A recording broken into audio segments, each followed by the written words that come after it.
line is, man, it's hard to break us now. It's hard to break us. As a matter of fact, you ain't going to do it. Open look, it's what a play called by Tom Izzo in that timeout. I was 7 years old watching a football game by myself, and I saw those winged helmets come out of the tunnel, and I was hooked at that point. Hayden, Chicago! Oh, my God! Hayden with the overtime winner! Jameer Gibbs to the end zone. Touchdown, Detroit Lions. You can't cover that man one-on-one. You just can't do it. He drives, lobs to JD for a jam. You play real good, you start. You don't play as good, you work your way back in. It's the American way, except America has gotten soft. But that is the American way. That's the way it works. This is the 6-6 game. Davison Williams, he's got it. Touchdown, Lions. Now it's Larkin with a burst of speed. He scores. Gives the United States the lead for the first time tonight. You were looking for a response.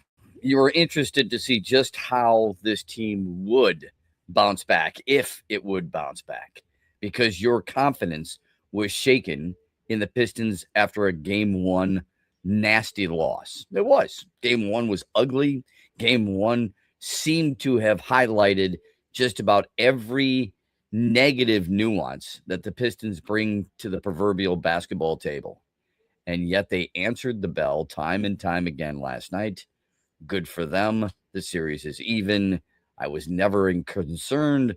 I will say this. There are certain things that even in wins you can take away that might leave you a little perplexed. And we'll get into that as we move forward on a Tullymore Thursday, brought to you by Mitch Lyons and MitchLyonsWealth.com. Hi, everyone. Glad you're with us.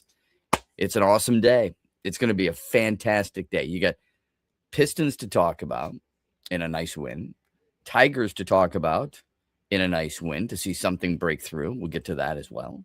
And, of course, the NFL draft is tonight, at least round one of the NFL draft. Andy McDonald is alongside.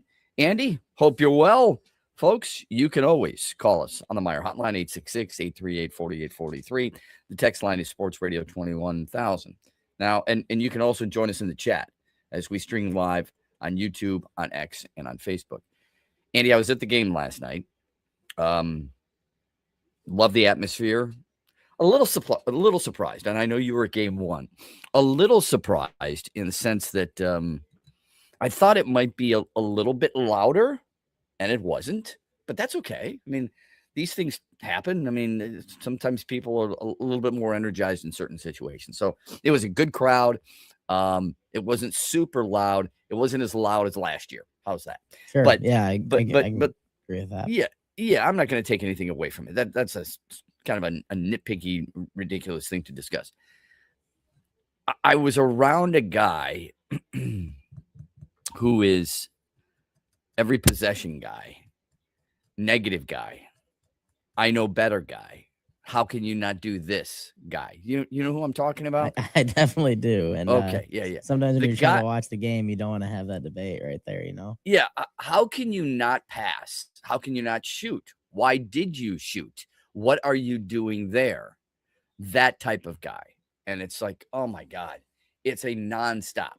Like every possession, literally. I can only imagine watching a football game with this guy.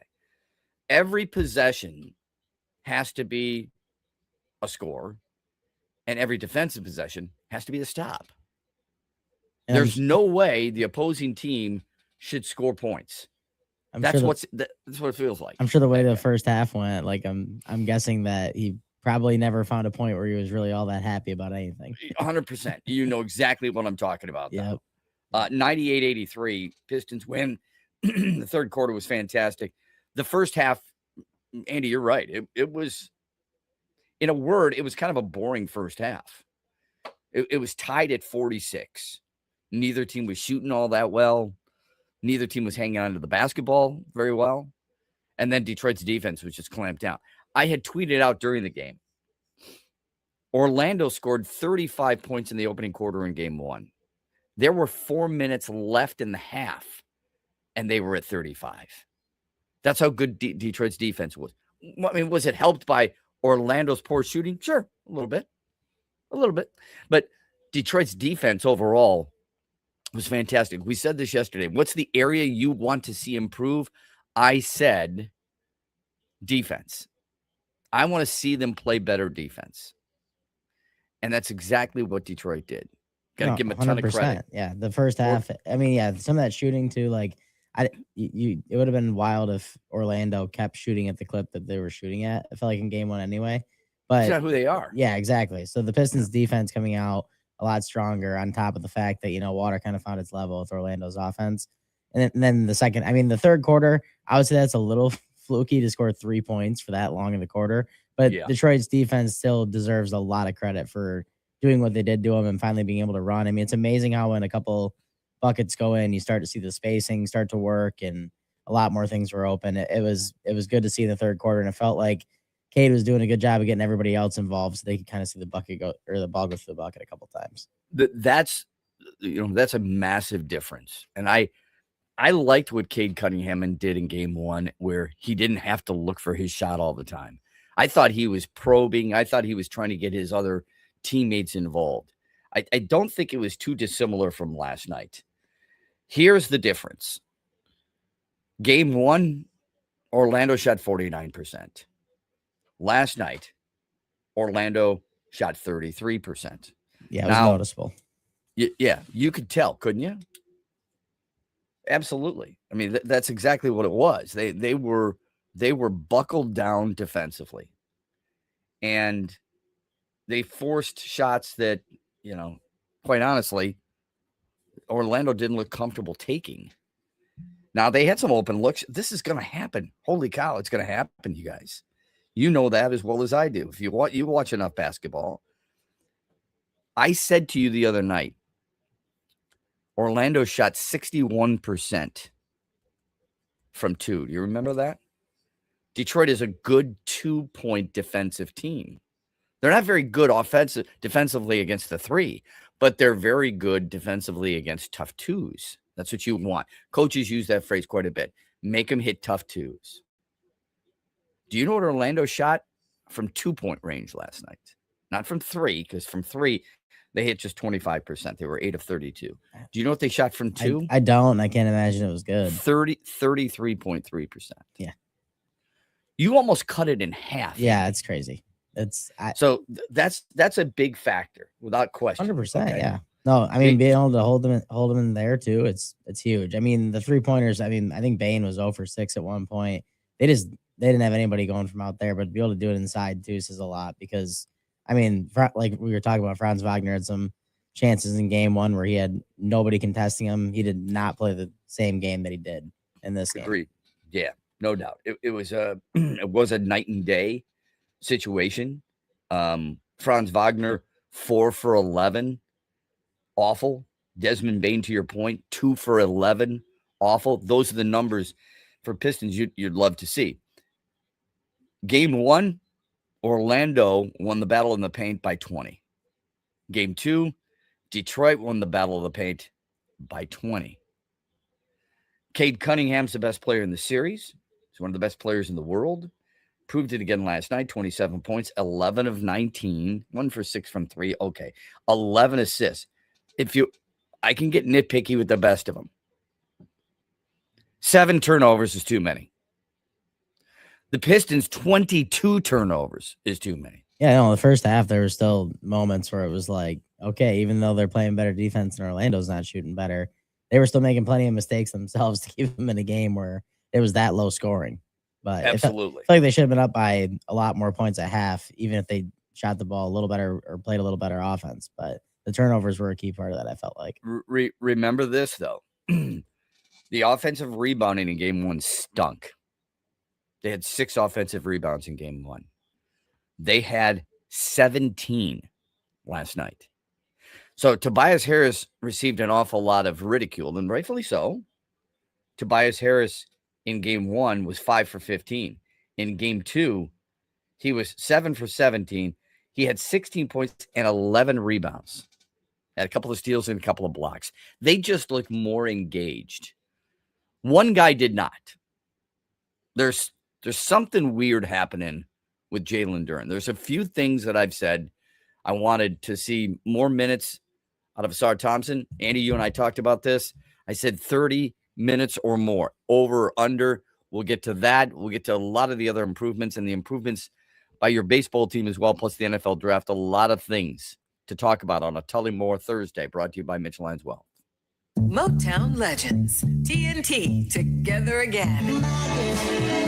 Temptations. For Tops, Saturday night, May 9th at Soaring Eagle Casino and Resort. Tickets start at $55 and on sale now at the box office and etix.com. Saturday night, May 9th at Soaring Eagle Casino and Resort. Temps and Tops together again. Farrah's Coffee has been family owned and operated for over 100 years. Its popular Den Blend and Dark Roast is more than coffee and more than the official coffee of the Detroit Lions. It's a call to rise. Farrah's Coffee and the Lions are the perfect match. They embrace those who show up early, cheer loud, and never back down. Den Blend is perfectly roasted in Grand Rapids and provides the ultimate fuel for fans who wake up and roar. Whether you're tailgating at the game or cheering from your couch, Den Blend is your go-to coffee for your game day ritual.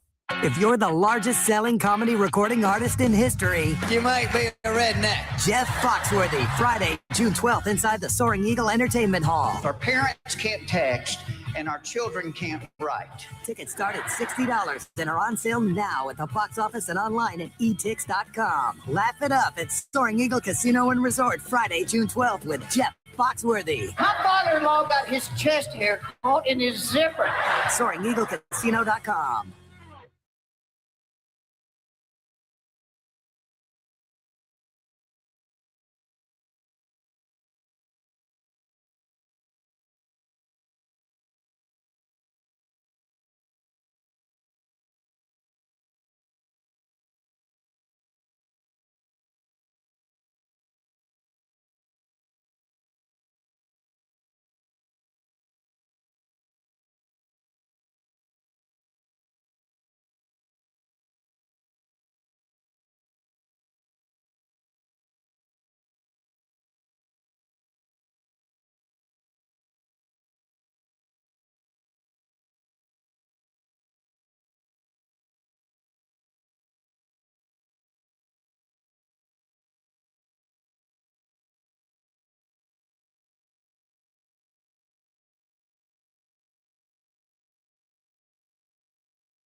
Well, like I said, we'll keep that to ourselves, but we just play defense. It's that simple.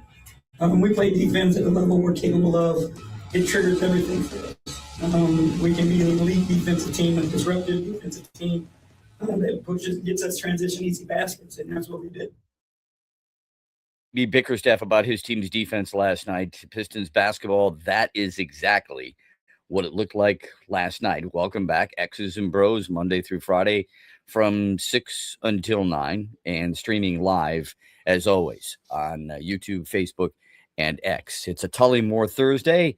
It's awesome stuff to be with you, and we can't wait to hear some feedback from you as well. Let me just get to the sports update real quick. 98-83, you know that by now. Pistons a win. Their first home playoff win since 2008, by the way. So I saw a lot of people on social media. This is the first time the Pistons have won a playoff game. No, it's the first time they've won a home playoff game. Because remember, they won a couple of games against the Knicks last year in New York. So it snaps an 11-game home playoff losing streak. Cade Cunningham, just superb. We mentioned the 27 points, the 11 assists. Defense was the biggest difference. Game 3 is in Orlando on Saturday. I love how in Detroit, our biggest stars are our athletes. I know we've seen certain things take place. We've seen, certain rappers and certain rock and rollers and so on and so forth be in Detroit at a game and people go crazy, but they really go crazy for the people who were there last night. Jared Goff was courtside. People went nuts. Isaiah Thomas was there courtside. People went nuts. I saw Richard Hamilton. So Richard Hamilton and Ben Wallace were there, and I talked to Richard Hamilton a little bit last night. People loved seeing them, especially Hamilton, who had the Tigers cap on. Dusty May and the national champion Michigan Wolverines were there. They got a massive ovation. Tom Izzo was there. He got a massive ovation. I mean, these are the things that we do. While other places, the camera shoots for famous producers or famous actors. In Detroit, it's our athletes that make the difference. It's a really good point. I never really thought about it like that. They did it a whole game 1 too, but it is like that at every big game. It's always going back. It doesn't matter what sport it is. It's always going back and finding the past athletes that were big for Detroit. For sure. And look, they acknowledged some of the other ones. Who was it? Big Sean the other night. Game 1, right? You were there and you saw it. Yep. And that's fine. But people love their athletes in this state, not just the city of Detroit, but the entire state of Michigan. If you had to say what cheers were louder, was it for Dusty May in Michigan, or was it for when Tom Izzo on the screen? More Michigan Well, State I think it was Michigan because they brought the national championship trophy, and there were players there. For Izzo, he was courtside, right across from the Orlando bench with some friends, but it was just him. For Michigan, they showed, those half moon padded suites, if you will, on the court, just along the baseline, along the baseline. There were about, I don't know, 8 or 9 players from Michigan who were there, and they brought the national championship trophy, and Dusty May left his courtside seat, which was along the baseline and close to the Orlando Magic bench. And he went over there. They took the picture, and that's why I think a lot of people went crazy for it. Of course, when you win a national championship, a lot of people are going to go crazy for it. Yeah. OKC takes a 2-0 lead on Phoenix. Another decisive win for OKC. They're a really good basketball team. The Suns put up a little bit more of a fight, but 120-107 was the final there. There's all kinds of controversy in this one. Have you seen anything about this? I really have. You're saying the Suns and OKC? Yeah, Devin Booker got called for a technical foul while you're watching it, literally no reason. Can't figure out why. He couldn't figure out why. He went to the podium afterwards, and they asked him about it. He said, all I know is, Alex Caruso said, give him a tech. And the next thing I know, I get a tech. And he literally, and this guy's been around for 11 years. And he said as much. He's like, I've been around for 11 years. I haven't won a championship, but I think I've earned a little bit more respect than that. He's right. If you look at the replays, you can't figure out for the life of you what in the hell he did to warrant a technical foul. But that's the way it was. He called out the referee by name, literally by name. Wow.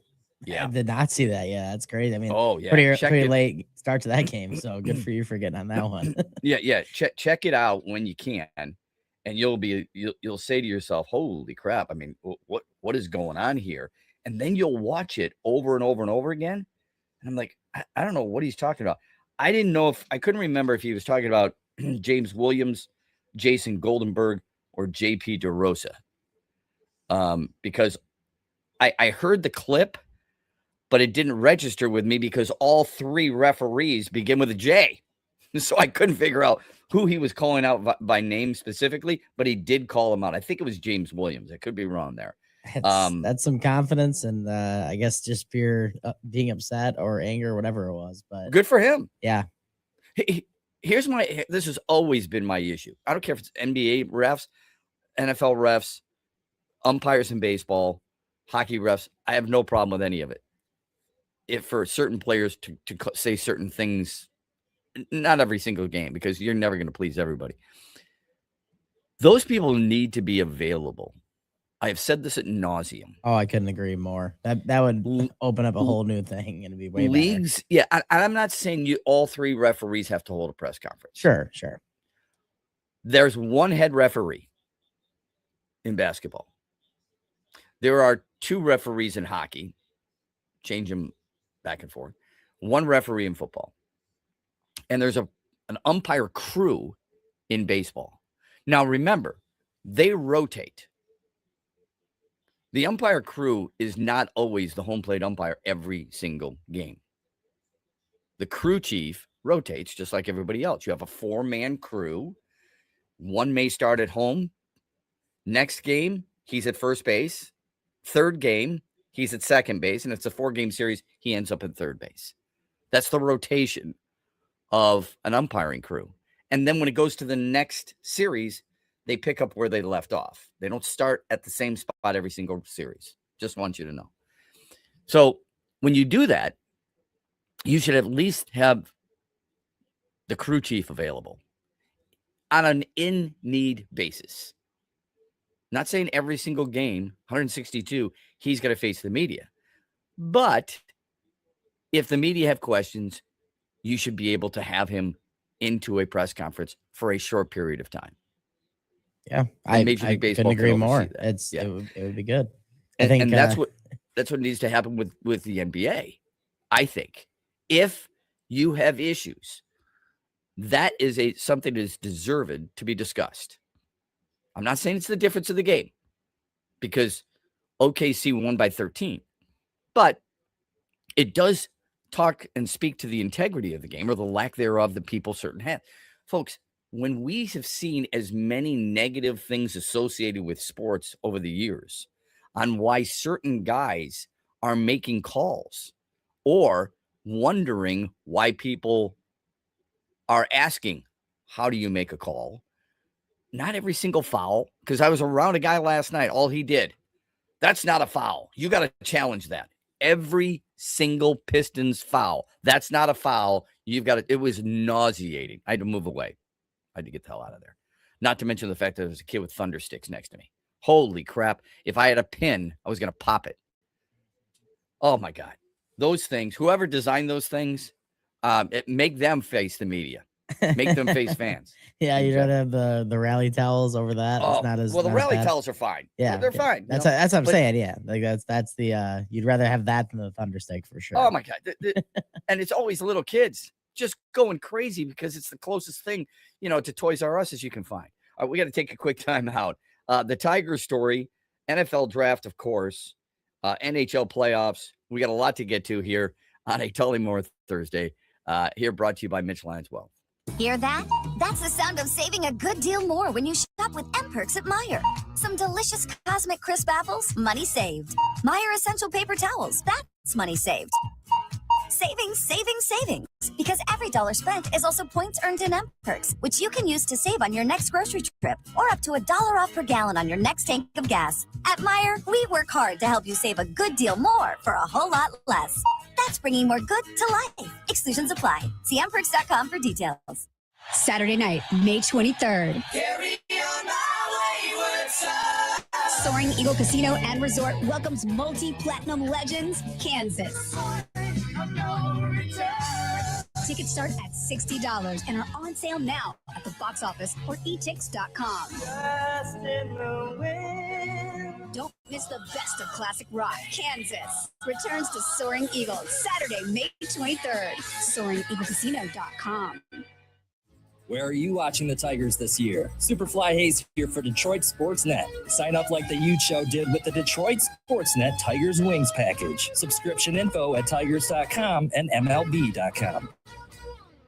The Freddie the Pizza Man Foundation is dedicated to providing support to families and Michigan schools touched by autism. We invite you to join us in supporting these families and schools by making a donation at freddythepizzaman.com. With your donation, you can help provide essential resources that can make a real impact. Visit freddythepizzaman.com to make a donation and to learn more about the foundation's mission. That's FREDI thepizzaman.com. Together, we can make a difference. What's up, Michigan? You're listening to my good friend Shep. The Huge Show is coming up later today at 3, right here on the Michigan Sports Network.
it's Pistons basketball, and that's what it looks like. Like I said, we had one off night just to happen to come at a bad time. But I know what our guys are, and we trusted that they were going to come back tonight, be the best version of themselves at some point. See, he wasn't freaking out. That's JV Bickerstaff. What a great soundbite Andy McDonald plays for us. He wasn't freaking out.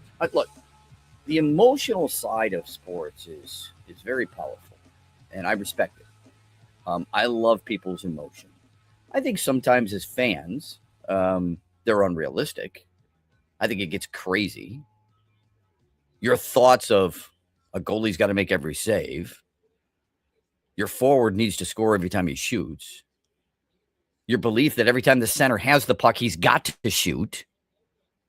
The belief that Cade Cunningham can't shoot as much because why? The ball's going in the basket? And then when your team is losing and he's passing, why don't you shoot that shot? That's what you get pretty regularly in sports. How did Jared Goff not see Amon-Ra St. Brown? He was wide open. But it's the third option. Rarely is Drew Petzine's offense probably Amon-Ra St. Brown the third option. I'm using it as an example. And people will be like, how do you? Well, that's because you see him from up in row 16.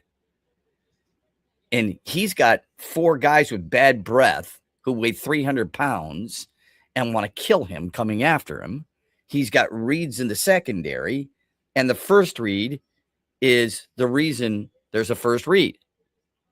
So we always think there should be more. It's hard to step back and go, I understand why he didn't throw it to this guy. I understand why Cade Cunningham didn't take that shot. And I understand why the goalie didn't make that save.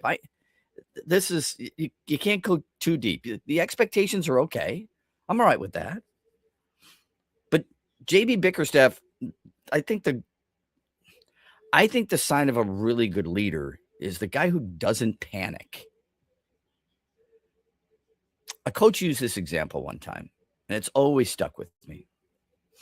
Andy, if there's a fire, are you following the person that is completely wigging out or the person who is calm saying, let's meet at the big rock in the front yard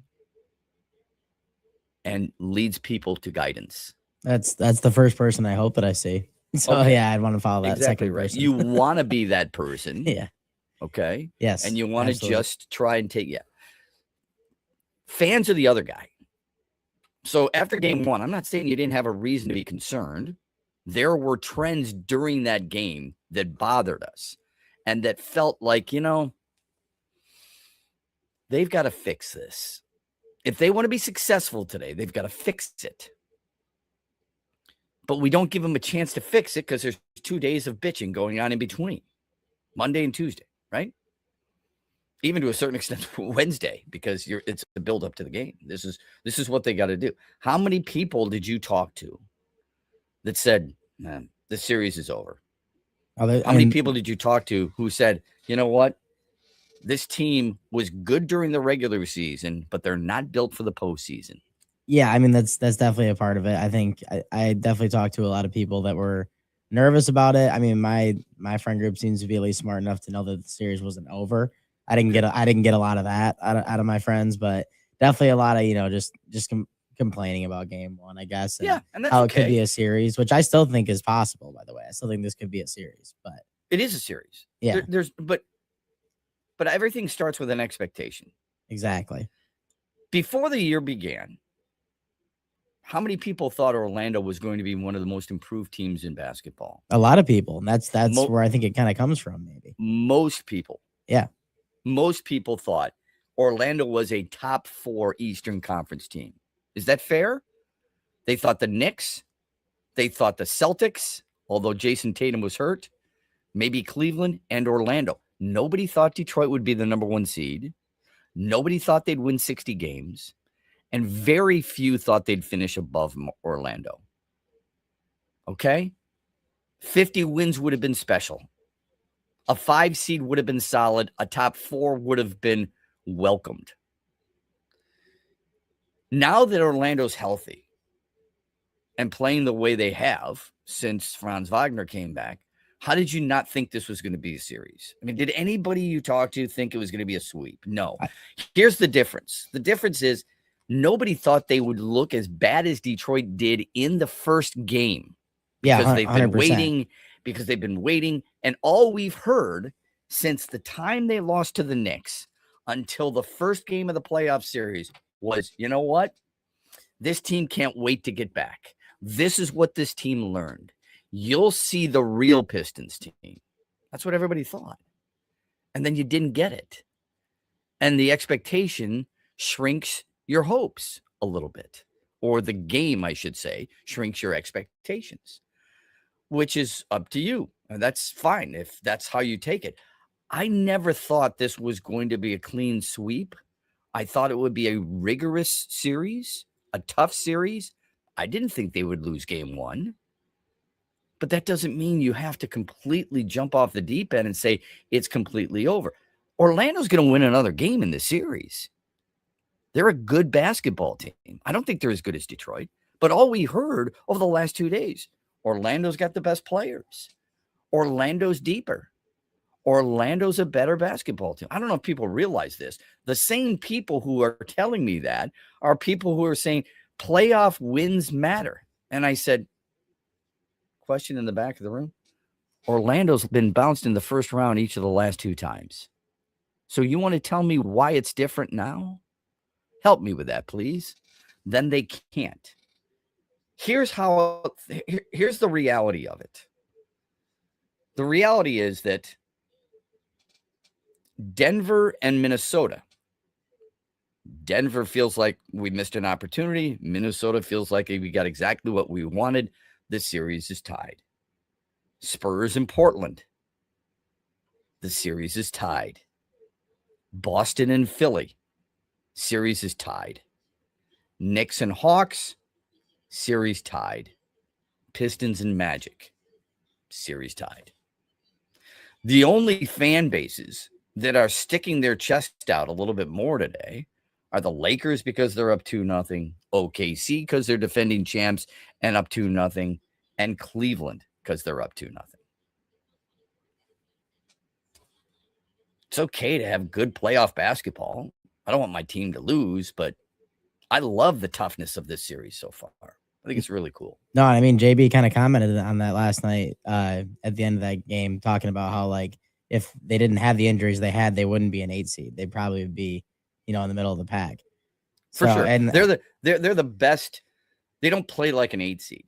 No, not at all. Right. Yeah. Yeah. And he's right about that. Okay. Do you know who Keldon Johnson is? Yeah. Yep. Okay, good. All right. He was named 6th man of the year.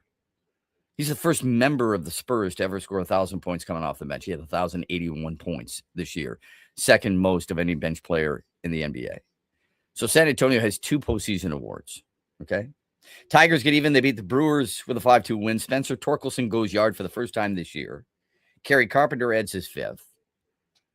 Both Kevin McGonigal and Colt Keith drive in runs to make a winner out of Casey Mize. Mize allows just 3 hits, 1 run, struck out 7 over 6 innings to up the overall to 2-1. Striking out 7 is the big thing for me right there with him. What is? Like striking out 7. I feel like that's good to see. Yeah, I think the big news there is that Torkelson went yard for the first time. Oh, for sure. Yeah. Okay. Just having Mize specifically. I like the fact that he's striking people out. But Yeah. And he's been doing, look, last 3 starts. You ready? 18 innings, an ERA below 1.98, 12 hits, 19 punch outs. That's really, the Casey, really good stuff. That's the Casey Mize that you expected when you drafted him out of Auburn. 100%. Yeah, that's a lot of people have been waiting for it for sure. And I think it's definitely something to look into right now. Here's maybe even a bigger statistic. You ready? He's made 5 starts. 4 of the 5, he's allowed 1 run or fewer. Exactly. That's good stuff, man. Yeah, that's really good better stuff. than good. That's really good right now. So Absolutely. The thing that I look at a lot of times is not just final results, and because I don't know if you're watching every single pitch or you're watching Pistons game last night, but I watch about the process, where he's missing. He had a wicked slider. The splitter is what it is, what I've told you. His fastball is in the high 90s. If you can call 97 high. I don't know how we define that. But here's the other thing. There was an at-bat by Kevin McGonigal last night. 10 pitches in. Yeah. 10 pitches in. He had 4 consecutive 2-strike foul balls. Then he hits the RBI double. That is really impressive stuff. Professional at bat. Right Andy, there. there's going to come a point in time. I try not to be too hyperbolic. You know that, right? Mm-hmm. Okay. There's going to come a point in time, if this continues, where people are going to ask the question aloud. Believe me. Is he the best hitter in the American League? Yeah, I mean, no, I'm serious. If he keeps up at this pace, you can't argue it right now. I mean, the way he's hitting, it's crazy. It is. It's every time he comes to play, you feel like he's going to get a hit, and I can't tell you the last time I really felt that way about a Tigers hitter. It's been a minute. That's exactly right. I think the last player I felt that about was probably Placido Polanco. Yeah, no, it just felt like every time guaranteed he was single. Yeah. Do you know where Kevin McGonigal is in baseball? And do you look at batting average at all? Batting average, I think, when it's a good hitter, it's okay to look at him at it. Yeah, sure. You know where he is in all of baseball in terms of batting average, at 322. I don't know where he ranks, but in today's baseball, it's got to be up towards the top 3. I guess he's eighth in all of baseball. He's 5th in the American League. The only players who are better right now, Yordan Alvarez, absolute freak, 11 home runs. He had his 11th home run yesterday. It's unbelievable what he's doing. Yandy Diaz from Tampa, okay, first baseman there. Vladimir Guerrero Jr. and Chandler Simpson. He's a left fielder for Tampa. Don't know Chandler Simpson. Be surprised if it continues for him. People might say the same thing in a different market right now about Kevin McGonigal. I mean, yeah. But the hit tool for McGonigal, folks, is completely real, without a doubt. So the batting average is one thing. Here's the other thing. Right now, he is 7th in the American League in on-base percentage. That is really important. And let me give you one more, and then I'll get off these numbers because I know some people roll their eyes a little bit. In terms of wins above replacement, the only player with a better WAR than Kevin McGonigal in the American League is Yordan Alvarez. Now, you're going to go, Shep, slow your roll. It's 24 games in, 25 games in. That's fine. I am not suggesting he's the second coming of Tony Gwynn. I'm just telling you his numbers right now and a reason for Tigers fans to feel exactly what Andy just stated. I feel like he's getting a hit every time he comes to the plate. That's how impactful this young man has been. And really, it's been from the very first game against San Diego when he was kicking the crap out of the Padres pitching staff. Thanks, Nick Bavetta. Yeah, and I mean, 24, 25 games, that's enough for, pitchers to start trying to switch stuff off on you and seeing stuff. I mean, I feel like he's hitting everything. Well, you haven't seen them yet. You've only seen these pitchers once. Sure. Yep. And that does matter. Yeah. So I think that'll be different. I've never been a big believer in that. I've had debates with baseball men about that because they say, well, second time around, I'm like, hold on a second. In baseball, this is not a one-off like they play in hockey and basketball and football. Football, they'll gain tape on you. And they'll say, all right, this is how we have to defend a guy like Jared Goff and the Lions offense. The second time Minnesota sees them is different than the first time, right? Okay. In baseball, you got 4-game series. They're looking at everything. How you pitch to Kevin McGonigal in game 1 of the series should be different than how you pitch to him in game 3 of the series. That is a short period of time because you play series. Don't buy into that narrative. The next time they see him. No.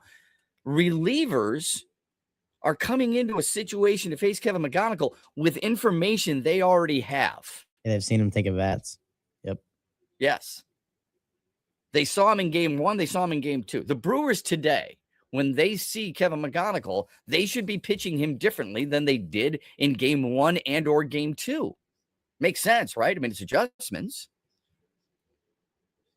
By the way, in baseball, did you see what happened in Seattle?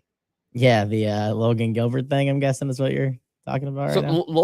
Logan Gilbert, who I think is one of the better pitchers in baseball, they're playing the A's, the Athletics. He throws a fastball. The ball squared up, hit right back up the box. It goes in his jersey. Never seen it before in the history of the sport. It goes in his jersey at 108 miles an hour. It gets lodged in there. How does it even happen? How does it stay in the jersey? I don't because it's a button up and it went in between the buttons and it just got caught in there. I know it's rolling nuts to around watch it when you watch it it's live. Weird. Yeah. I can't even imagine. Try calling that live. Yeah, it was funny. Man. I told my friend, I was like telling him about the Jake Cronenworth thing. I was like, hey, can you? I was like, you should search that. And the first thing that comes up, he goes, 107 mile an hour thing. I was like, no, it wasn't that fast when it hit him in the face. He was like, oh no, this ball goes in this guy's jersey. I was like, what are you talking about? I had to see it to believe it. I thought there was no way. Yeah, 107.8. He didn't know it. He's wearing it and he didn't know it. He's looking around. Where's the ball? And then suddenly he feels it. Took him a few seconds to figure out where it was. Do you know what the ruling is? They called it a catch, right? No, Or, it's no, a they single. didn't. Okay. Oh, okay. It's a single because it's a dead ball stuck in a uniform. Okay. All right. And according to most that I've tried to research this a little bit, according to most, it's the first time it's ever happened in the majors. I'm gonna say I can't recall anything like that. I don't know. I don't know how many often that could even happen. I mean, it's crazy.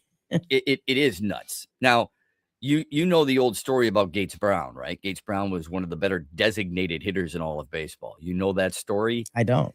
This is completely different. He was on the bench. I think it was Mayo Smith, might have been his manager. I forget exactly who it was. And Gates Brown got hungry. So he went down into the Tigers locker room, clubhouse, made himself a couple of hot dogs, put mustard on them. What else are you going to put on them? Of course, you got to have mustard on them, right? Only thing. He brings them back out into the dugout to watch the rest of the game and is getting ready to eat them, and he gets called to pinch hit. Gets on base and goes into second base, I believe, and the hot dogs and the mustard are all over his jersey because he stuffed the hot dogs in his jersey. A little different than 108 miles an hour, but that's a true story. That's crazy, though. Why would he put him in his jersey? Just so he could eat him out there? That was the... Well, where's he? Yeah, I guess where is he going to put him? Have you ever heard that? I have not heard that story. That's hilarious. Yeah, where else is he going to put him? Mustard's like the worst thing you can get to spill on yourself, too. So absolutely. But he doesn't have to worry about it, right? He's not doing it. It was pretty funny. So I don't know exactly. I forget exactly what year that was, but of course, he was part of the 1968 team that won a World Series. So it was pretty cool. But I've heard that story before. He said it was against Cleveland, August 7th, 1968. Hits a double is what he did, and that's when it came all askew in his jersey. All right, fast first hour here on a Tullymore Thursday. 7:35, Mitch Lyons will join us because he knows what it's like to get drafted. 8:35, Nick Baumgartner, national writer, will join us as well. We'll talk about the NFL draft here on X's and Bros, brought to you by Mitch Lyons. Well, you've worked hard for decades saving in pre-tax retirement plans like 401ks and IRAs, saving on taxes now. But as your retirement now approaches, you're going to get taxed at rates you have no control over. Hi, I'm Mitch Lyons, founder of Mitch Lyons Wealth. Your 401k balance isn't worth what your statement says. You could lose thousands of dollars to taxes, and those distributions can impact other areas of your retirement like Social Security and Medicare. Could a Roth IRA conversion be of help to you? You've probably heard of Roth conversions, but it can be confusing. Should you convert all at once or over time? Where should you pay the taxes from? How do you know for sure? Get our free personalized Roth Blueprint analysis today to find out exactly what makes sense for you. Your Roth Blueprint could potentially increase your lifetime wealth by thousands of dollars. So get your free Roth Blueprint today. Text Blueprint to 844-867-8335. That's Blueprint to 844-867-8335. or go to MitchLionsWealth.com, your best game plan to protect, grow, and win retirement. Mitch Lyons here, founder of Mitch Lyons Wealth, where we create your best game plan to protect, grow, and win retirement. I'm here with Tiger legend Kirk Gibson, who we are proud to support and partner with on the newly opened Kirk Gibson Center for Parkinson's Wellness. Thanks, Mitch. We appreciate your support, and we are excited to have recently opened the center in Farmington Hills. It provides exercise therapy and educational programs that are helping the Parkinson's community. Just like Mitch Lyons Wealth helps improve the quality for their clients' retirements, this center helps improve the quality of life for people with Parkinson's. And Gibby, the best part of all is that access to the center is available to the Parkinson's community free of charge, right? That's right, absolutely free of charge for people with Parkinson's and their care partners. You hit a couple of the most famous home runs in Major League history, Gibby, but I feel that your greatest hit will be the positive impact the Kirk Gibson Center is making in the fight against Parkinson's. Mitch, since my diagnosis, I get up every day and focus on winning that day. This center encourages others to do the same. Awesome, Gibby. To learn more, go to kirkgibsoncenter.org. Motown Legends, TNT, together again. Temptation. For Top, Saturday night, May 9th at Soaring Eagle Casino and Resort. Tickets start at $55 and on sale now at the box office and etix.com. Saturday night, May 9th at Soaring Eagle Casino and Resort. Temps and Tops together again. What's up, Michigan? You're listening to my good friend Shep. The Huge Show is coming up later today at 3, right here on the Michigan Sports Network.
There's nothing to get flustered about.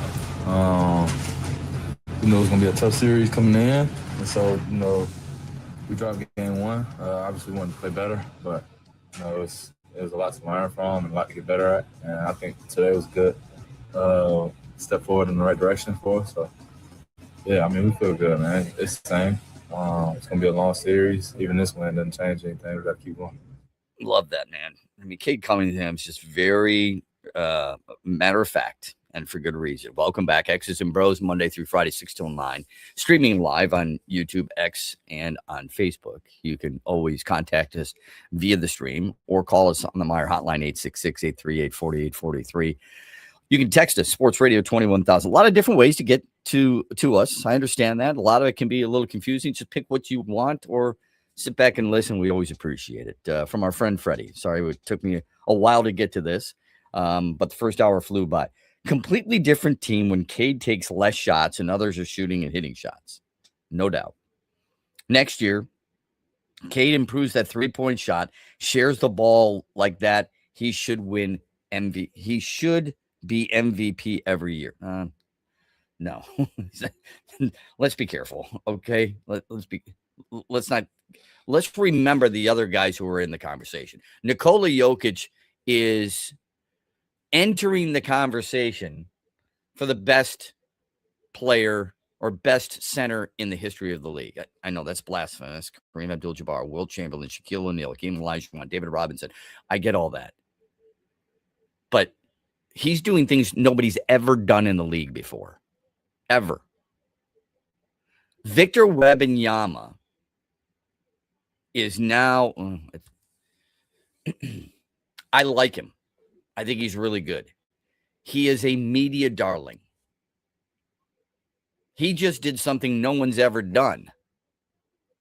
He got every first place vote in Defensive Player of the Year. And you're going, well, that's not the same as MVP. It's a pathway to it. It is.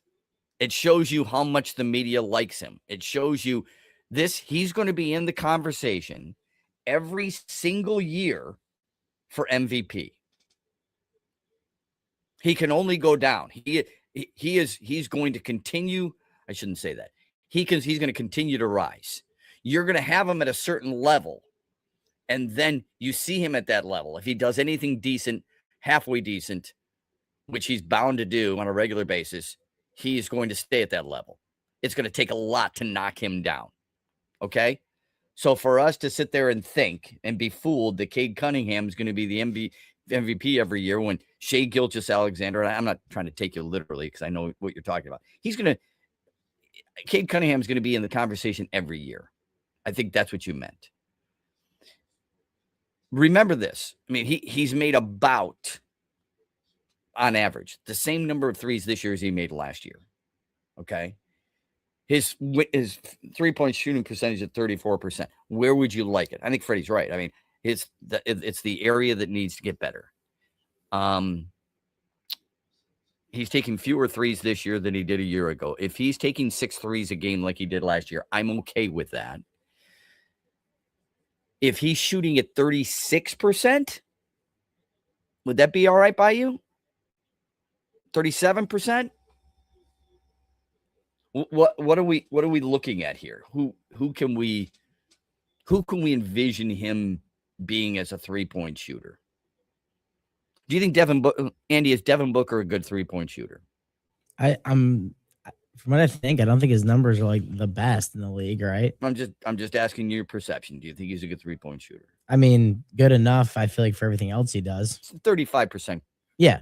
Career-wise. That makes sense to me. It's about where I would guess. And he averages 6 triples taken per game. Highest he'd ever been is 38%.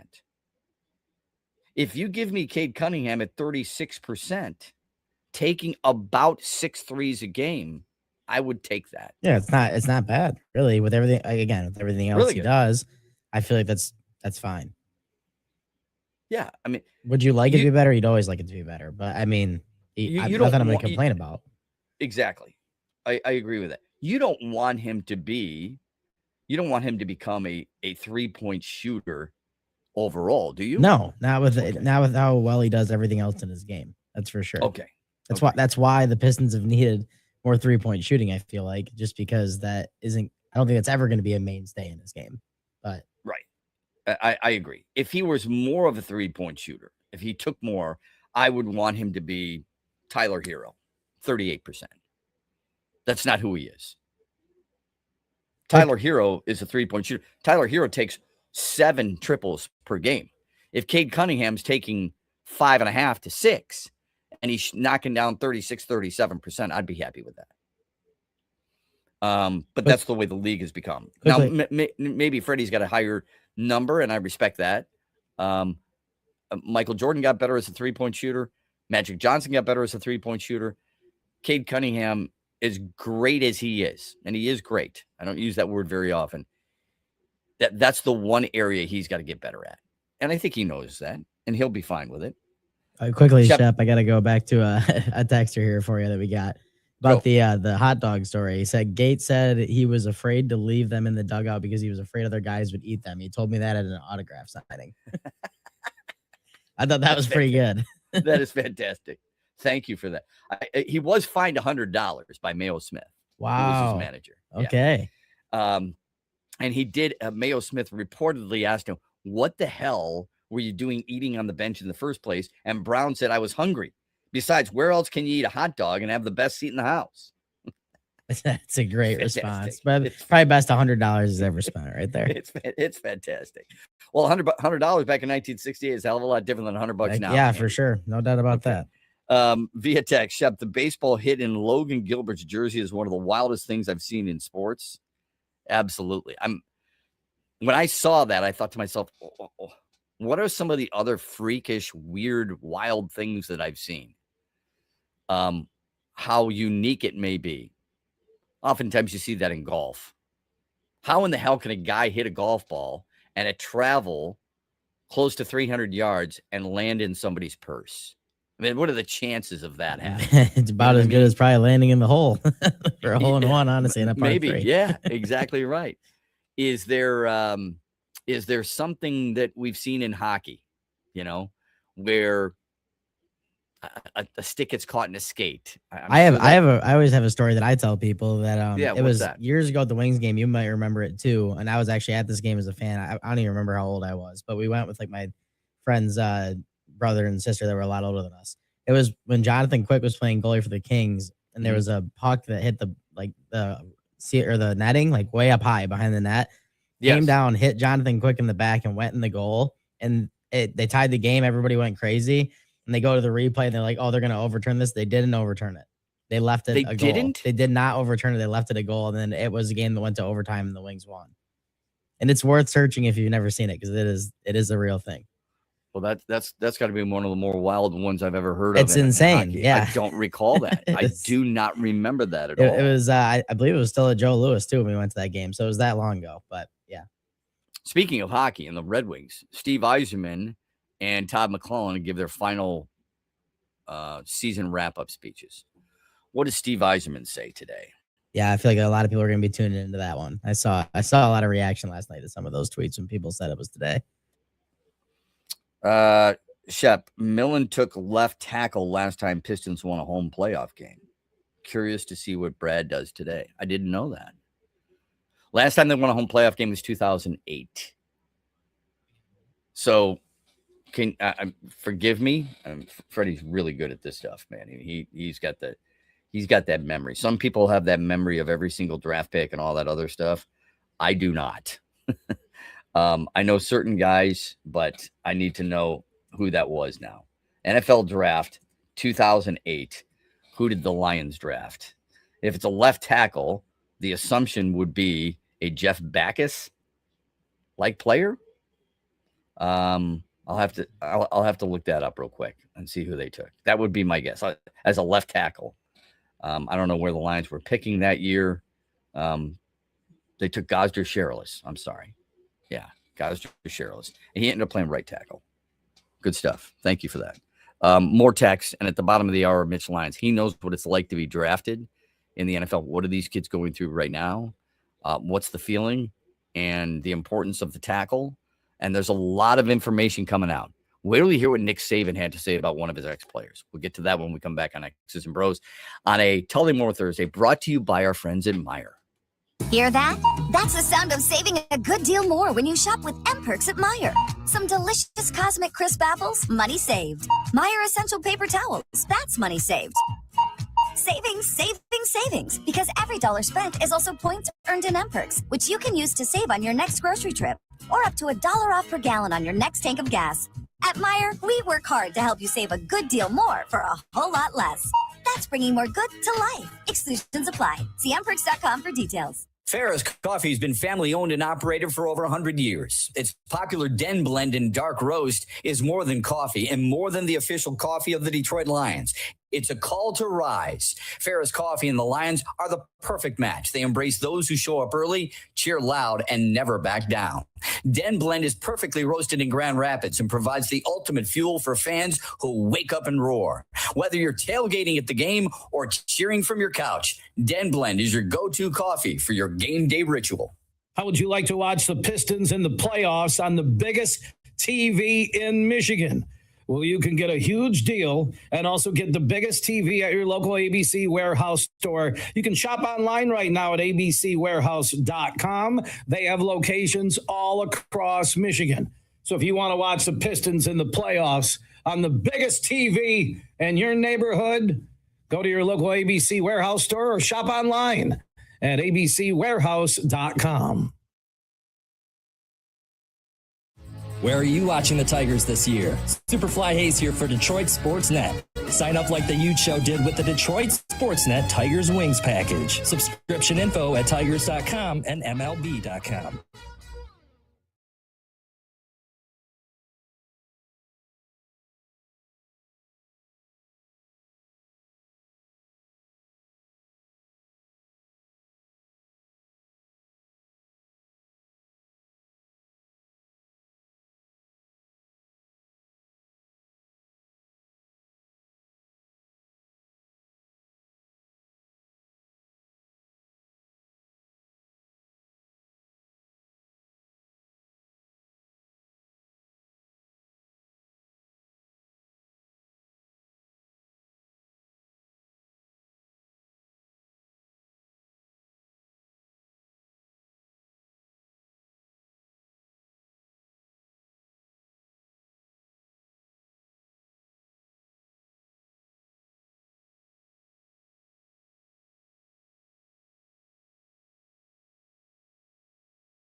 Back with you on X's and Bros. Thanks for being with us. Isn't it interesting? I'm just saying. I mean, Freddie's the one who brought this to our attention. Last time Pistons won a home playoff game, 2008. Rip Hamilton, Ben Wallace, part of that team. They were in attendance last night. Before last night. That year, Andy, the Lions had the 17th overall pick. And they took a tackle. I'm just saying. How much does that matter? How come I don't see these things ahead of time? The U.S. played Canada for a gold medal. The birthday of Johnny Gaudreau's son. The anniversary of the Miracle on Ice. Sorry, it aligns. Do you believe in that stuff? Do you believe? I mean, come on.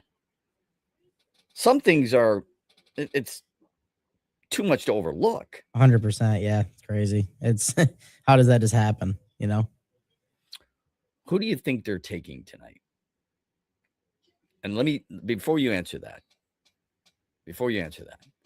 this is, I want you to think about what Nick Saban said yesterday on ESPN. I don't know if there's a coach I respect more than Nick Saban. I've never met the man. His winning is second to none. And I would argue there's plenty of other candidates. I would argue he's the greatest coach in any sport ever. Couldn't do it at the NFL level, but there's a lot of great basketball coaches who couldn't do it at the NBA level. Calipari couldn't do it. Pitino couldn't do it. Beeline couldn't do it. Those guys could not do what they did in college at the National Basketball Association level. There's a lot of great managers who weren't good players. Jim Leland wasn't a great player by any stretch. Hell of a manager. Bobby Cox, not a great player, hell of a manager. Joe Torre might be the exception, right? He's a former MVP. Joe Torre stunk as a manager until he got to the Yankees. All right, so Nick Saban is amazing at what he did. Him, Scotty Bowman, Phil Jackson, Pat Riley, Vince Lombardi. Those are the guys who immediately come to mind. He's going to have a lot of Alabama players drafted. And these are the guys he recruited. Kalen DeBoer, who just got a contract extension down in Tuscaloosa, by the way, has been down there for a couple of years. But he had a lot of Saban players, including Caden Proctor.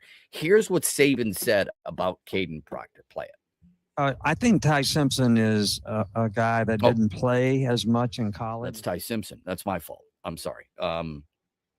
Let me summarize what he said about Caden Proctor. Because Caden Proctor is viewed as a first-round pick.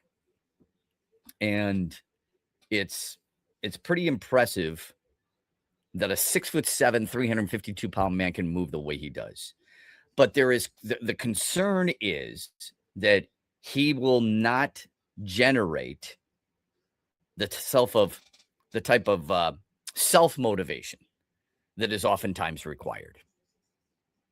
And if that's the case, do you really view him as a Dan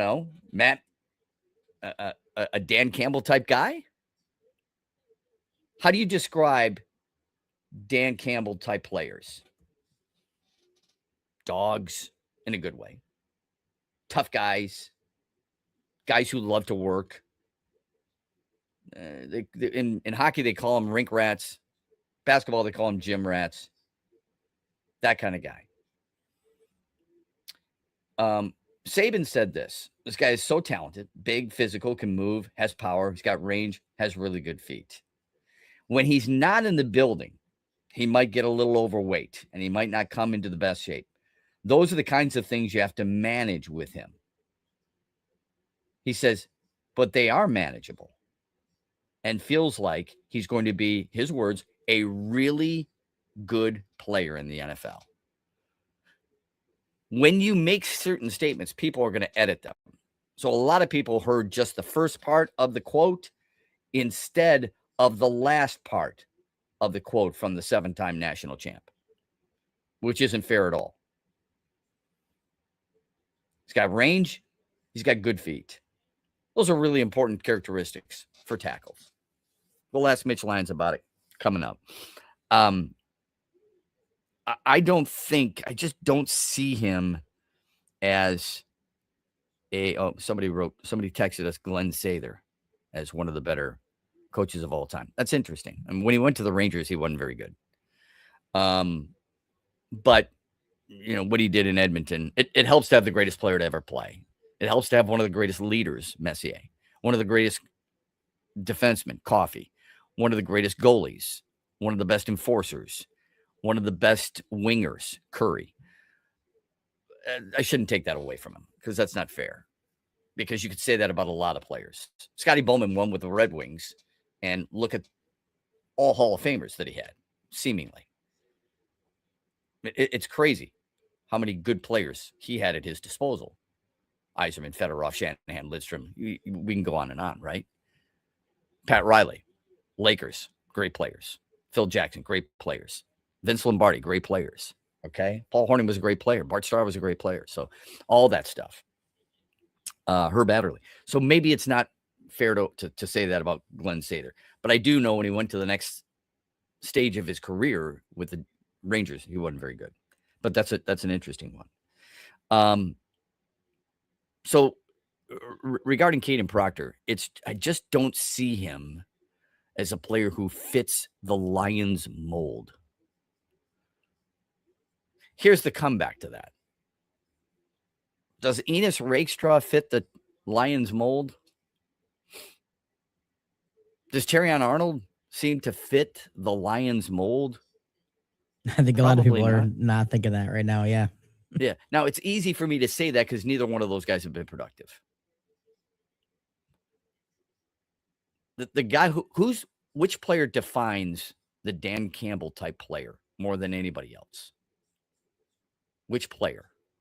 Amon-Ra St. Brown? Yeah, I was going to say that he's drafted. It would probably be Amon-Ra just because of where they took him. And I would say Jack Campbell too. Yeah. Right? Yep. I would say Brian Branch for sure. Gets a little ahead of himself sometimes, especially in Green Bay.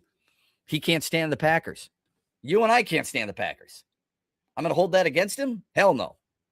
I'm going to salute him. Yeah, for right? sure. I'm going to salute him. That's it's who you okay want. for you and I to hate him, but we can't do that with our players. Come on, give me a break. I think it's awesome when Aaron Rodgers says that about the Bears. I own you. Look at my record against you. Right? That's good stuff. Yeah, it's really good. So I would want that from my player. So I think those guys define who's the player. If you could use three things: need, best player available, and the player who best fits Dan Campbell and Brad Holmes' philosophy, who would it be? Gosh, I've looked at a couple that I think would do it, but I don't know. I think I like Akeem Messidor a lot out of Miami. It's kind of been the guy that if he falls there, I don't know. It's just been my pick that I've been thinking for the first round. Okay. I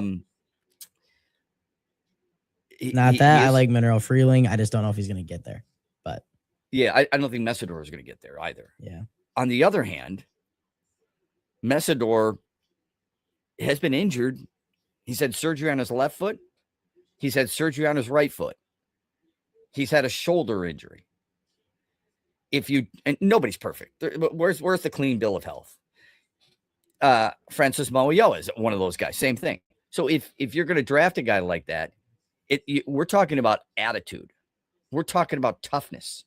We're talking about plug and play guy who immediately makes an impact. So for me, and the latest mock draft from Matt Miller and ESPN has Akeem Messidor going 15. He's got the Lions taking Caden Proctor and that they would pass on certain guys that I think are a better fit. Monroe Freeling is a guy like that. Blake Miller, quite honestly, is a guy like that. We'll get Mitch Lyons' thoughts. He's going to join us. He's a former draft pick with the Pittsburgh Steelers. He knows what these guys are going through and the feeling. He gives us his thoughts when we come back, brought to you by Meyer after this.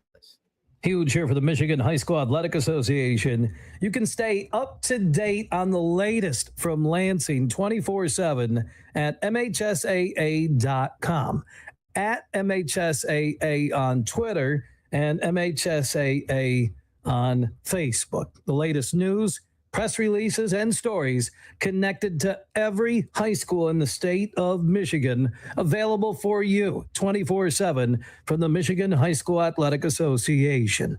Log on to MHSAA.com, at MHSAA on Twitter, and MHSAA on Facebook.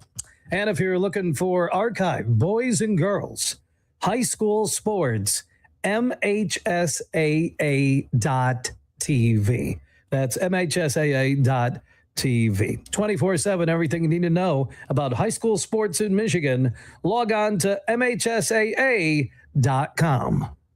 If you're the largest selling comedy recording artist in history, you might be a redneck. Jeff Foxworthy, Friday, June 12th, inside the Soaring Eagle Entertainment Hall. Our parents can't text and our children can't write. Tickets start at $60 and are on sale now at the box office and online at etix.com. Laugh it up at Soaring Eagle Casino and Resort, Friday, June 12th with Jeff Foxworthy. My father-in-law got his chest hair caught in his zipper. SoaringEagleCasino.com. Make sure you listen weekly to our Moving Ferris Forward interviews with Ferris President Bill Pink and other leaders who are moving Ferris forward. Find out more about Big Rapids and Ferris and what they have to offer at ferris.edu.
But I think the thing is this guy is so talented, big, physical, can move, and has power. He's got range. He's got good feet. Now, the issue with him is he's not a bad person. He'll do whatever you ask him to do once you get him in the building. But when he's not in the building, he might get a little overweight. He might not come in the best shape. And those are the kind of things you got to manage with him. But I think they're manageable. In other words, he's not really a self-starter that's going to go out there and, get in great shape and come to camp like you want him. But if you can get him to come to camp, if you got him there and get him ready to go. So I don't think that's a huge negative for the guy.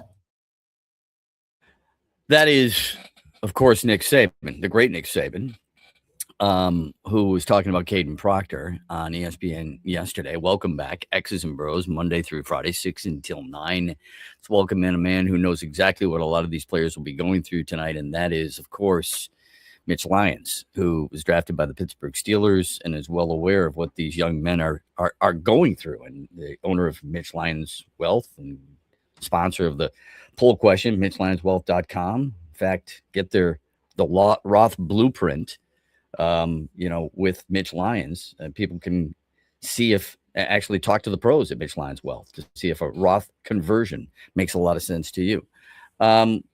This probably brings back a lot of memories for you. What do you think a lot of these people are feeling with those butterflies in their stomach today?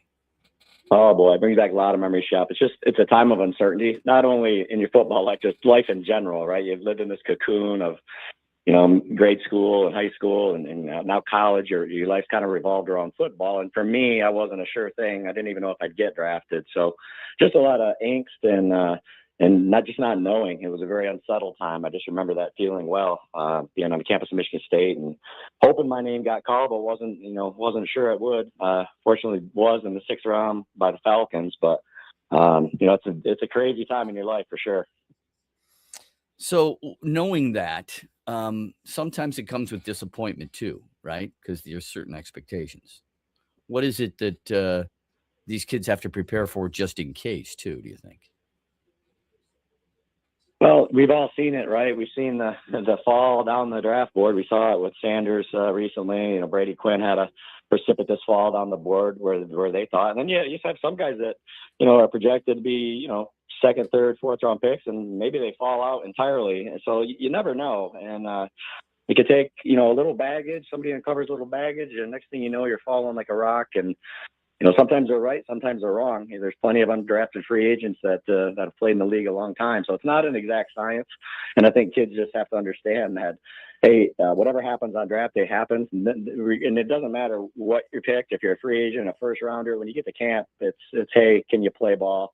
And can they put you on the field? Can they trust you? And, that's what it boils down to. Obviously, there's a lot more money the higher you get drafted, especially nowadays. So it's important. So, again, a lot of stress for these kids.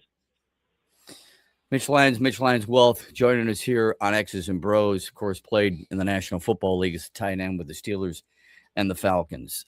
Need or best player available? How do you weigh the difference if you're in the front office? I think sometimes it's where are you? Where's your team, right? And for a team like the Lions, I think they're on the cusp. They're trying to win this thing now, and they have a significant need at left tackle, in my opinion. That's where they've got to go. They've got to get it right. Now, if you're a team that's building and you're a couple years away, then maybe you're taking best player. But I think in this specific instance, I think the Lions need to go need and hit a home run on it and plug a starter in there. Okay. So knowing that, what are the most important characteristics of a left tackle that you can witness or that scouts should be observing? Well, in my opinion, he's got to be a great basketball player. He's got to have great feet. He's got to be able to move laterally. He's got to have some reach on him. He's got to be able to get his hands on an edge rusher and stop the initial speed. You got to be quick enough to kick out and get between him and the quarterback. And the great athletes are playing left tackle, Shep. I mean, I remember watching Jared Valdir back in high school at Forest Hills Northern. He was a sophomore tight end at the time, and I remember telling my buddy Brent Myers, who was coach there at the time, I said, that tight end you got out there, he's going to be a left tackle, because he was 6 feet, he had giant feet, but I could tell he was 6'7", had giant feet, but more importantly, he had good feet. And Jared went on and played 12, 13 years in the NFL through Hillsdale, and But that's what I see in a left tackle. And you want a guy that is going to stay in shape, is is quick and can, be that ballerina a little bit out there. You got to be strong, but you got to be quick and agile. Yeah. No, I love the basketball comparison, and I think you're right about that. You heard the comment made by Nick Saban coming in, and he also said this: look, people who don't like certain players are going to find a reason not to draft them. So I get that. People need to hear the entire quote from Nick Saban, in which he does say, look, he's going to be a very good player in the NFL, but guys with weight, you brought this to my attention, and I've used it in conversations with others regarding Lincoln Kennedy, a former teammate of yours. How much should it concern us that the weight has been an issue for a guy like Caden Proctor, and he's got a coach who recruited him, coached him, and admits when he's not in the building is when you have to be most worried about him. In other words, the discipline could be an issue.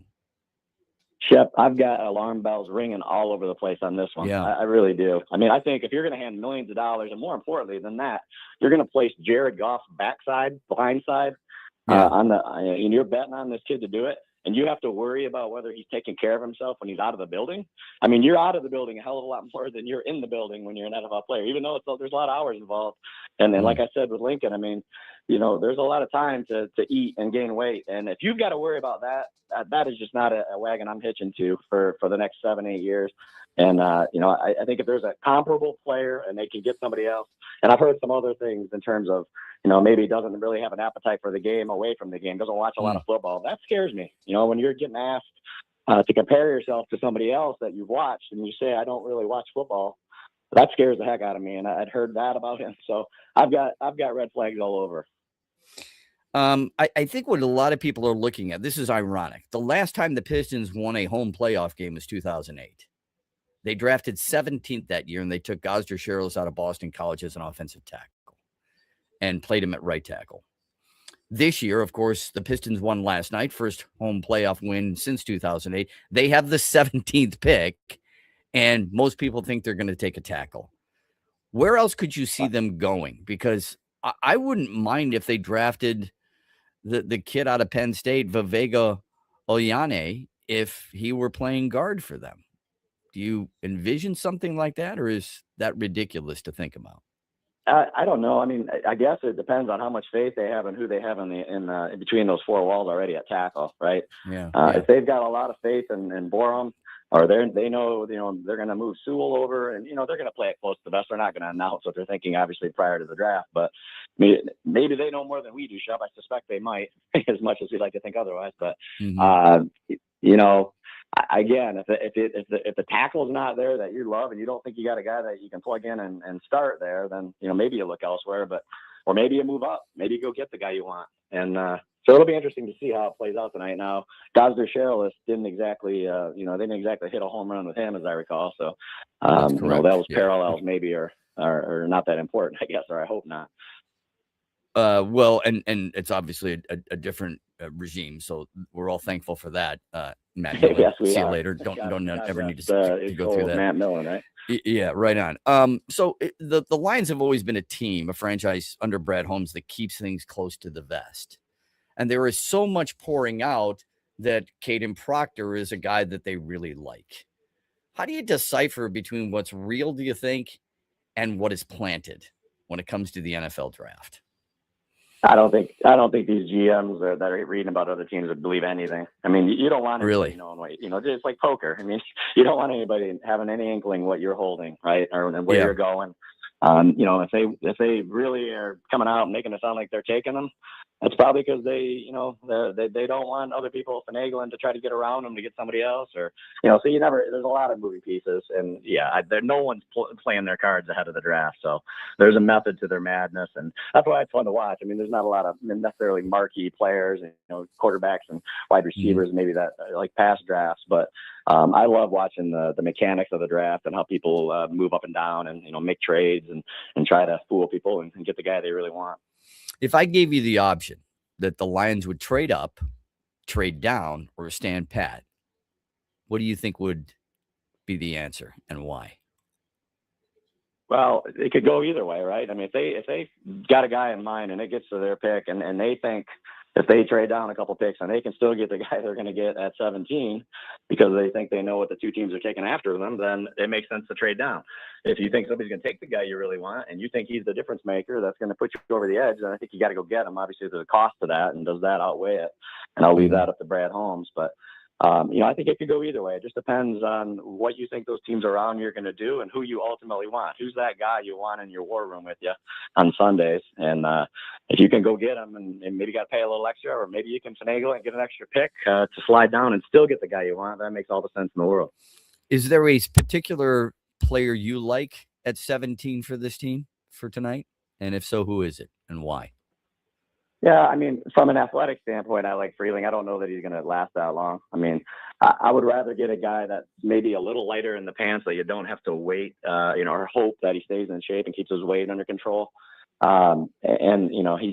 a freak athlete. So I think they've got to go tackle one way or the other, and it's got to be somebody they feel like they can trust and can put out there right away and be an impact player.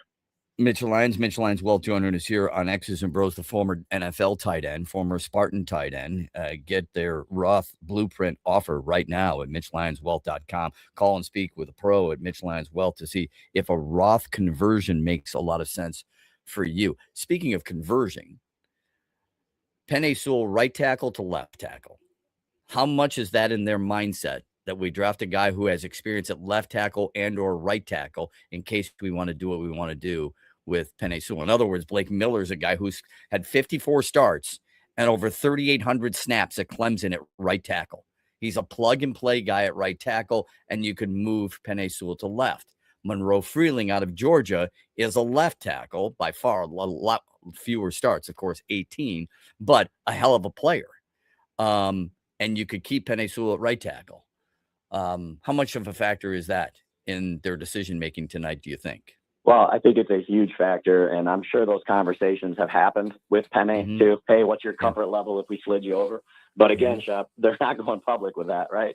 If Penei knows that he's going to slide over and play left, they're not saying that because they don't want the rest of the league knowing that and based on their decisions on that. So, that may very well be their plan, but they're not going to tell you that now. They might tell you the day after the draft, but that's not going to come out now. But that's definitely, I think Penei he's a good enough athlete. Obviously, I think he can make that flip if that's ultimately what they want to do. And if they've had that conversation and he's up for it, then that certainly helps them in their decision-making tonight.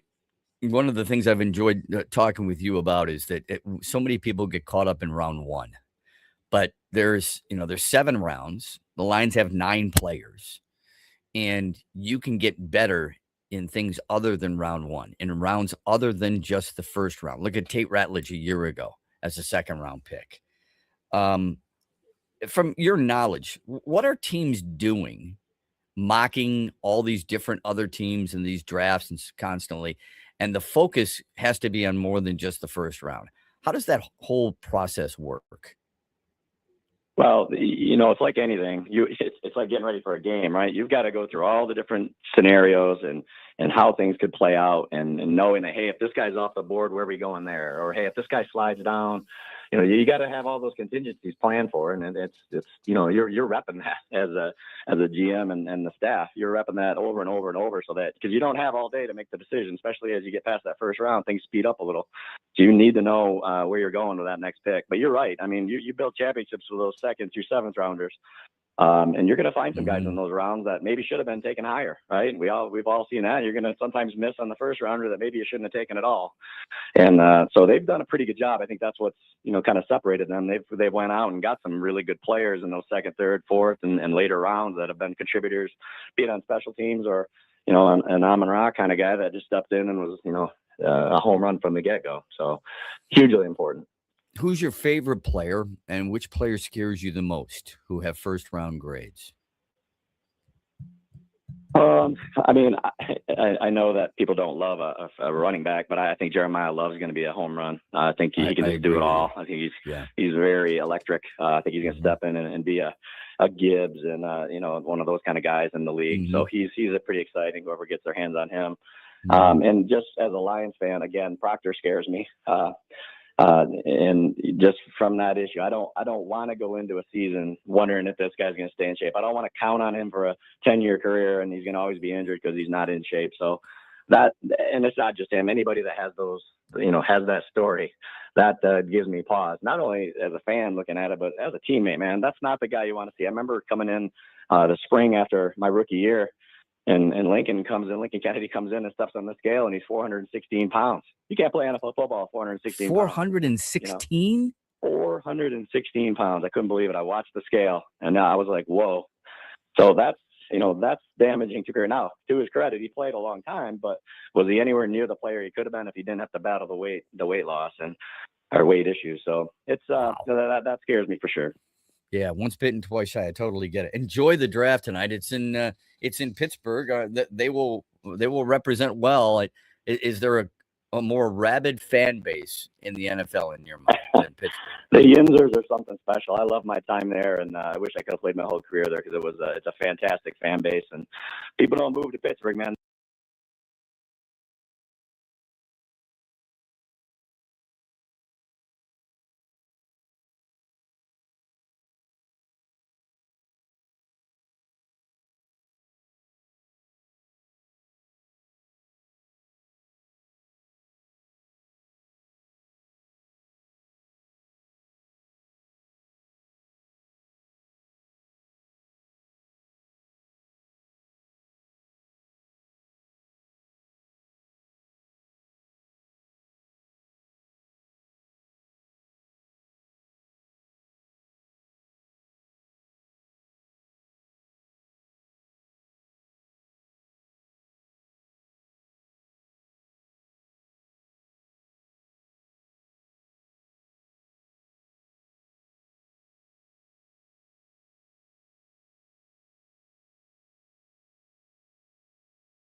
New England as well. Good stuff from Mitch Lyons. We'll be joined by Nick Baumgartner and at the bottom of the 8 o'clock hour, and we will talk about the draft from a national perspective. The Mitch Lyons poll question: how confident are you in Brad Holmes making the right pick? Super confident, a little shaky, no faith. Vote as often as you want at XB Mornings. The results come tomorrow. Stay with us. The final hour on X's and Bros after this.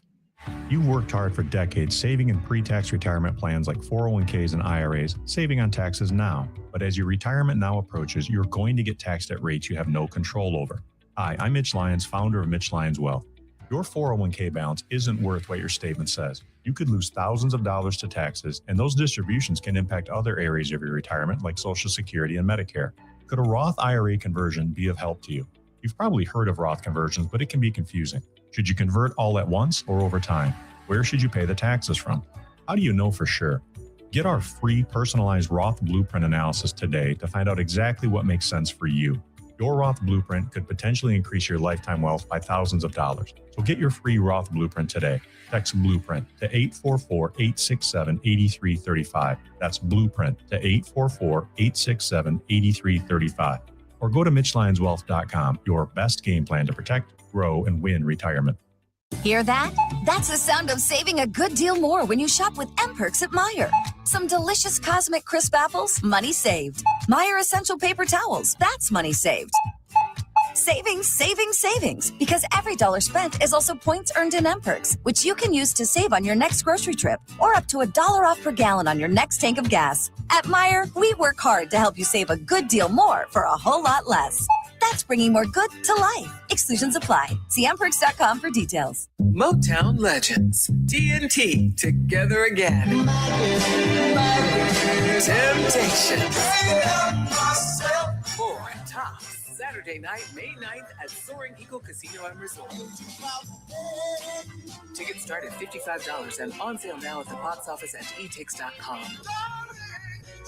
Saturday night, May 9th at Soaring Eagle Casino and Resort. Temps and tops together again. Farrah's Coffee has been family owned and operated for over 100 years. Its popular Den Blend and Dark Roast is more than coffee and more than the official coffee of the Detroit Lions. It's a call to rise. Farrah's Coffee and the Lions are the perfect match. They embrace those who show up early, cheer loud, and never back down. Den Blend is perfectly roasted in Grand Rapids and provides the ultimate fuel for fans who wake up and roar. Whether you're tailgating at the game or cheering from your couch, Den Blend is your go-to coffee for your game day ritual. Saturday night, May 23rd. Carry on my wayward son. Soaring Eagle Casino and Resort welcomes multi-platinum legends, Kansas.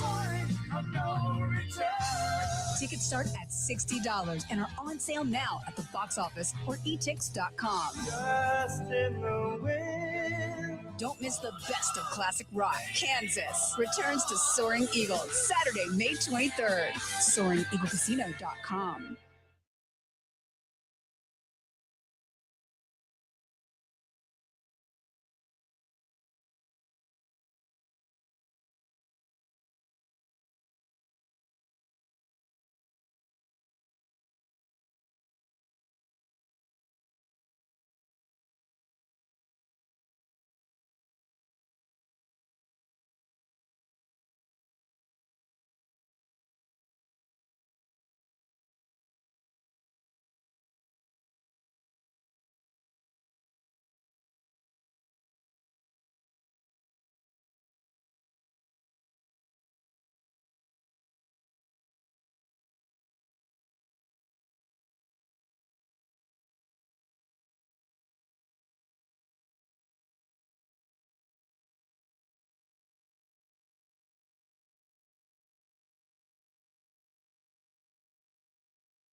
with the NFL draft tonight, I think we all fall in love with certain players.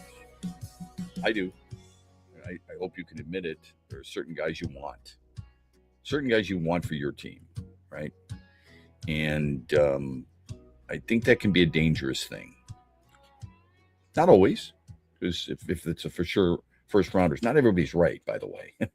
Not just because guys project a player to go in the first round doesn't mean that they're a first round talent. Just because you got a high grade on them doesn't mean they're always going to be a high graded NFL player. Okay. There are a lot of players over the years who have been really good in college. All Americans. Tommy Frazier was an outstanding quarterback at Nebraska. Charlie Ward won the Heisman Trophy. Okay.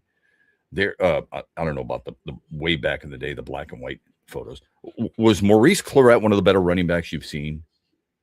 I remember, yeah, it felt like in college he was unbelievable. Unbelievable. Did Jason White win the Heisman Trophy? Oklahoma. Yes. Maybe you're too young for that. Absolutely. How were they at the next level? Not very. Yeah, crickets there. Didn't hear a lot. Yeah. Somehow, some way, those guys never Ernie Davis back in the day. They thought he was the next Jim Brown. Somehow, some way, those guys just didn't seem to pan out. And that's okay. Okay. There are these things happen. I remember there was a running back at Iowa State, and his name was Troy Davis. He's a hell of a player at the collegiate ranks. But when he got to the pro, there's nothing there, right? William Green, Boston College running back. How good was he? Cleveland would tell you he wasn't very good. And I'm sure there's a lot of people who just absolutely loved him. Certainly, you have to be careful on falling in love with a certain player. Again, I'm guilty of that. I've talked about it with two specific players in this draft. Two specific. Monroe Freeling, the left tackle of Georgia, and Vivega Ionye, the left guard at Penn State. Love those players. I would want both of them on my team. If you said tomorrow, Shep, that's going to be the left side of your offensive line, I would say, sign me up. But you got to be careful. Just because they're an All-American at the collegiate level doesn't mean they're going to be a great NFL player. Okay? And there are too many times, and it doesn't have to always be the big names. It doesn't have to be the Johnny Manziels of the world. It can be other players who you thought at one point was really good. I don't think there were a lot of people who thought Tim Tebow was going to be a really good player in college at the pro level. I think there's a lot of people who thought Ryan Leaf was going to be, and he wasn't. I think there's a lot of people who thought Archie Griffin, who won two Heismans, was. Trent Richardson, Courtney Brown. The list is endless. You and I could split a 12-pack just bringing up names off the top of our head. But when we look at our team and we think, okay, let's just trade down and get an equivalent player. It's convenient, and I've thought about it too, but there are certain players that teams rank. So the belief is that the Lions have ranked 13 players with first-round grades. Now, is that 13 players overall, including Jeremiah Love or a Sonny Styles or a Fernando Mendoza? The Lions ain't got a shot at those. You and I both know that, right? They don't have any chance of getting those players. They're going to be gone, way gone. I heard somebody say yesterday, Caleb Downs is the one guy who might fall out of the top 10. Would you trade, if you were a Lions fan, would you trade up to get him? A lot of people are like, hell yeah, I would. Well, there's going to be half the fan base who probably says the next day, is safety really a need? Why did you sign Kirby Joseph? What are you going to do about Brian Branch? That would definitely be the reaction, I feel like. Oh, for sure. Absolutely. Even though there are a lot of people who feel like, This guy's a pretty clean player. Some would consider him a top 5 player. Some, not all, but some. There's no doubt when you look at the safety position, he comes in as the number 1 guy. Elite tackler, didn't allow a touchdown for 2 years. For sure, he is an NFL starting safety. At least that's what everybody says. Okay? He's a decent-sized guy. They say he can occasionally misjudge open field pursuit angles and things of that nature. Okay. I mean, you can there's no perfect player out there, right? So you may fall in love with certain players. But just because you want to trade back doesn't mean you're going to get the equivalent of that player. Well, there's if I can't get my tackle, or I can get a tackle. So what I heard from somebody yesterday, I can get a tackle later if I trade back. If I trade back to 21 or 22. And I say then, well, Philadelphia might be doing that, Philadelphia might be a team that wants the tackle. Even though Lane Johnson, I mean, he's hinted at retirement. There's guys on that offensive line for Philadelphia who've hinted at retirement. Some of those teams may be trying to leapfrog you and get ahead of you to get some of those. And what happens if you then miss out? Well, you can get that guy in the second round. There's a reason he's oftentimes with players. There's a reason they're dropping to the second round. So let's just keep that in mind as we look forward to tonight. The belief is that the Lions will trade up to get their guy rather than down to settle for a guy. I want another third-round draft pick. I don't like them getting rid of third-round picks either. I want draft capital. I also want proven players, and I want really good players. I'm not a guy who always believes, let's just get 9 guys in here, have them all make the Lions, and we're going to be better. I'm the guy who wants proven commodities. It's not that I don't value first-round picks. I do. I just wouldn't hesitate to surrender one for a really good player. Like a lot of people are like, well, what is Cincinnati doing at 10? Giving up, you know what they're doing? They're getting Dexter Lawrence, who is a proven player, an all-pro player who can stop the run, rush the quarterback, and is still 28 years old. That's what they're doing. For a number 10 overall pick. And then you go, oh my God, how can you give that up? Well, it's more than that, but it's just the one first rounder. Okay. And then I ask you, okay, tell me who the number 10 overall pick was a year ago. Give me the number 10 overall pick and the impact that player made on said team. And the 10th overall pick, by the way, was Colston Loveland last year. Really good player. Hell of a player. Like him a lot. I don't know how you can't, right? You go back over the history of the draft and you got to think a little bit.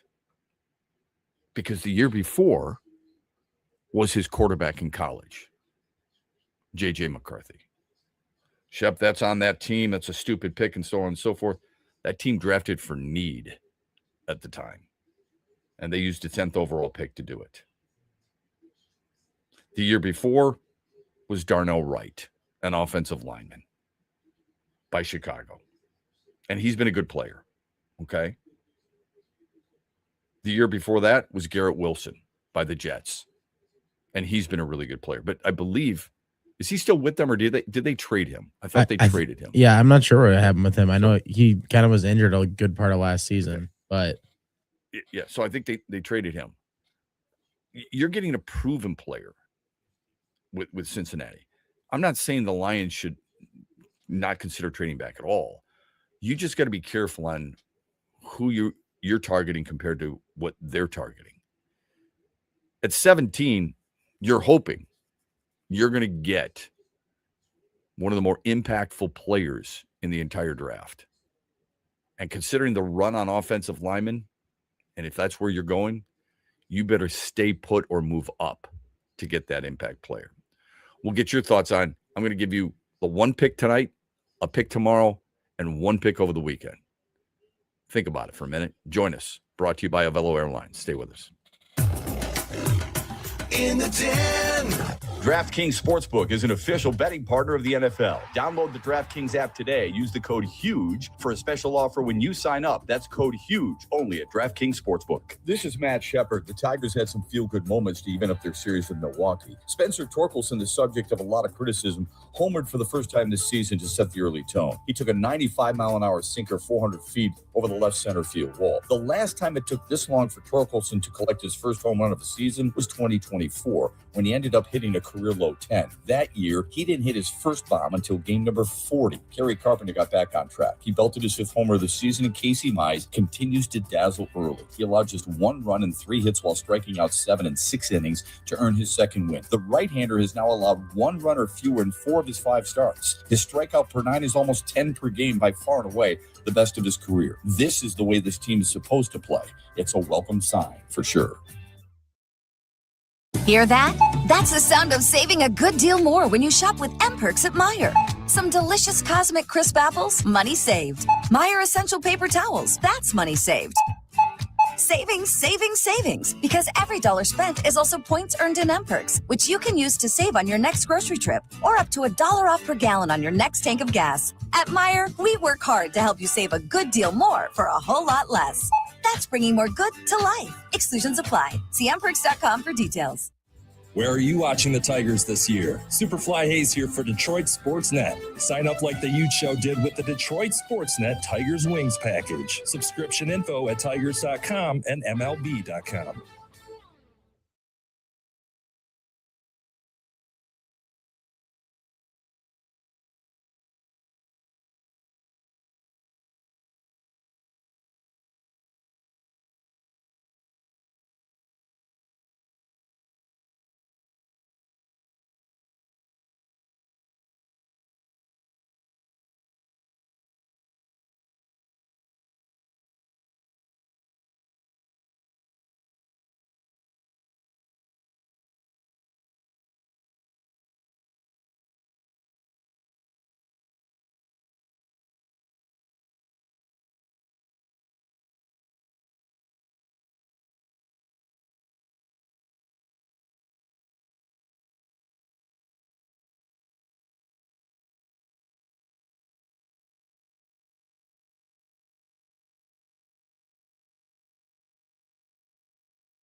Just real quick, we dive back into football here in a minute.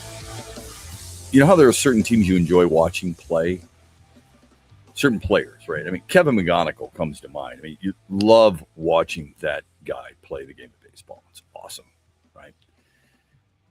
I hate watching the Mets.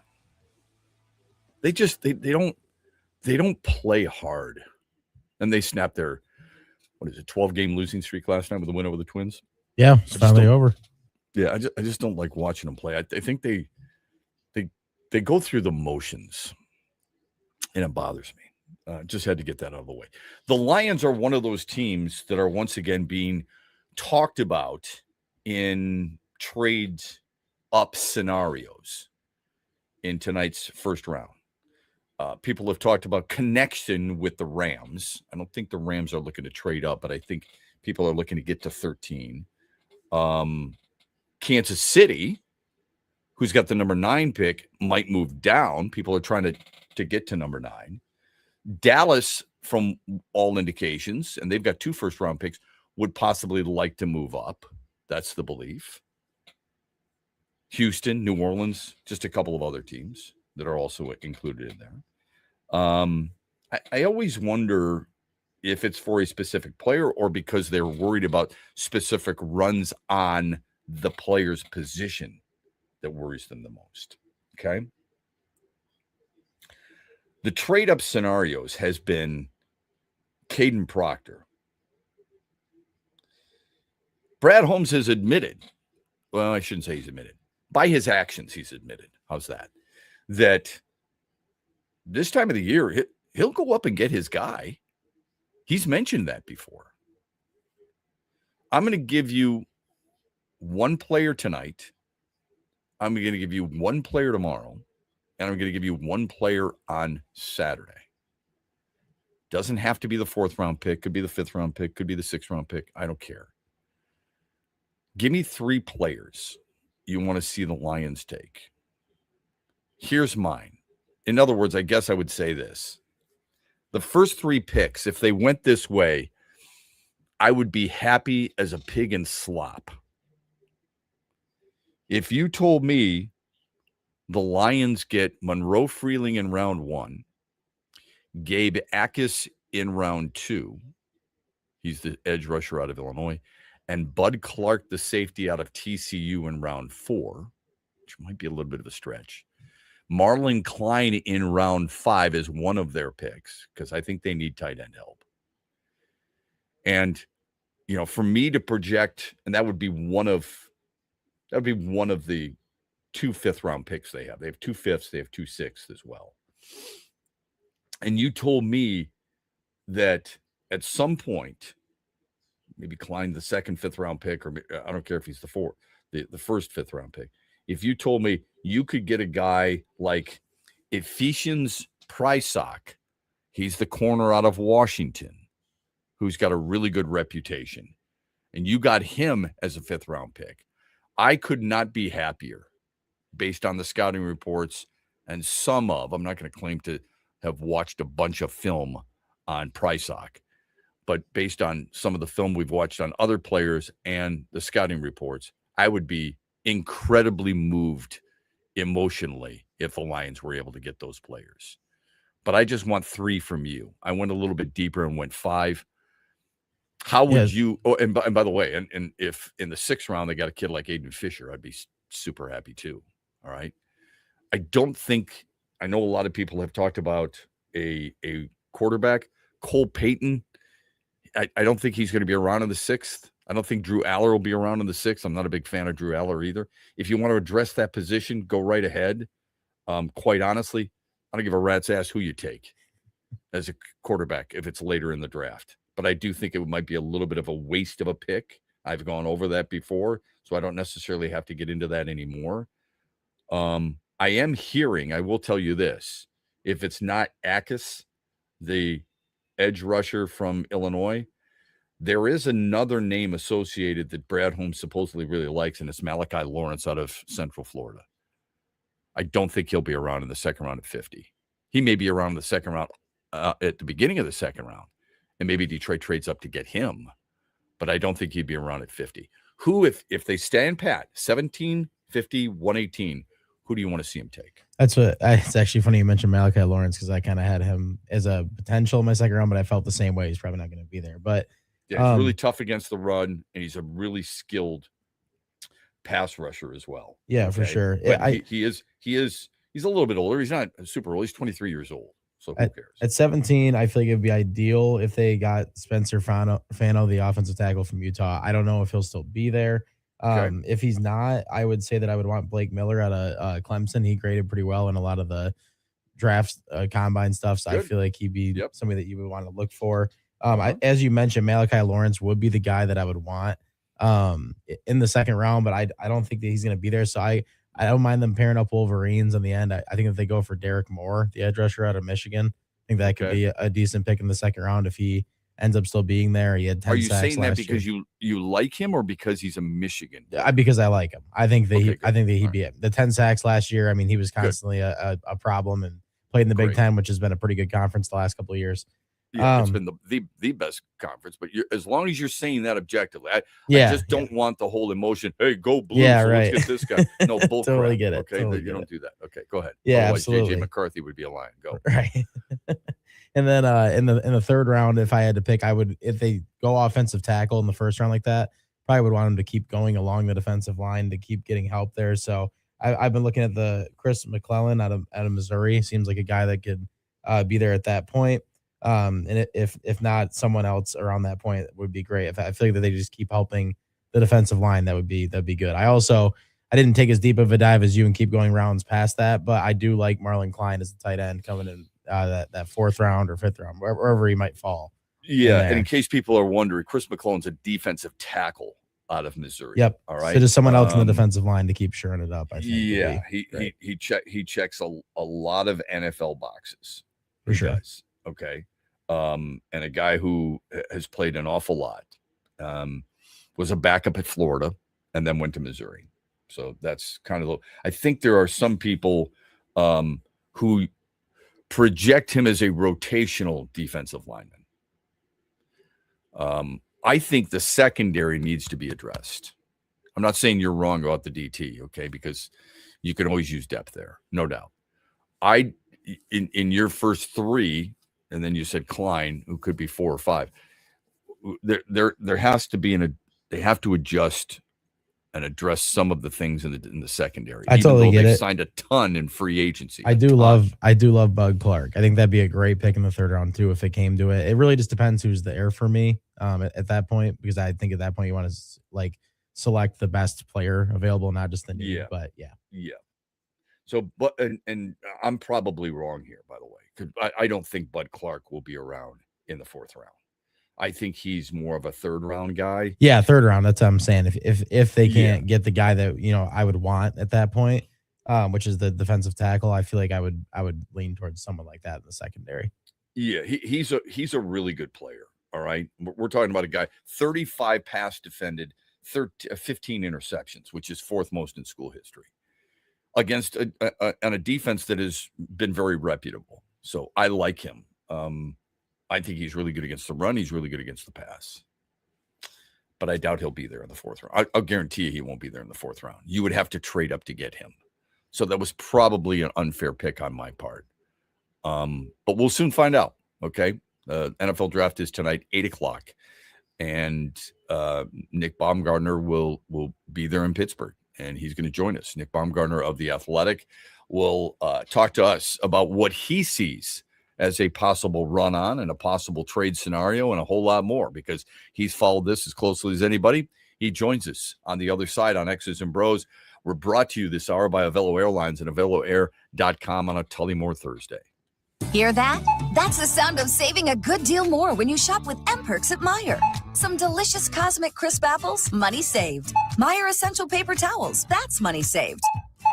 Savings, savings, savings, because every dollar spent is also points earned in M-Perks, which you can use to save on your next grocery trip or up to $1 off per gallon on your next tank of gas. At Meijer, we work hard to help you save a good deal more for a whole lot less. That's bringing more good to life. Exclusions apply. See mperks.com for details. Motown Legends, TNT, together again. Temptation. Four Tops, Saturday night, May 9th at Soaring Eagle Casino and Resort. Tickets start at $55 and on sale now at the box office at etix.com. Saturday night, May 9th at Soaring Eagle Casino and Resort. Temps and Tops, together again. Mitch Lyons here, founder of Mitch Lyons Wealth, where we create your best game plan to protect, grow, and win retirement. I'm here with Tiger legend Kirk Gibson, who we are proud to support and partner with on the newly opened Kirk Gibson Center for Parkinson's Wellness. Thanks, Mitch. We appreciate your support, and we are excited to have recently opened the center in Farmington Hills. It provides exercise therapy and educational programs that are helping the Parkinson's community, just like Mitch Lyons Wealth helps improve the quality for their clients' retirements. This center helps improve the quality of life for people with Parkinson's. And Gibby, the best part of all is that access to the center is available to the Parkinson's community free of charge, right? That's right, absolutely free of charge for people with Parkinson's and their care partners. You hit a couple of the most famous home runs in Major League history, Gibby, but I feel that your greatest hit will be the positive impact the Kirk Gibson Center is making in the fight against Parkinson's. Mitch, since my diagnosis, I get up every day and focus on winning that day. This center encourages others to do the same. Awesome, Gibby. To learn more, go to kirkgibsoncenter.org.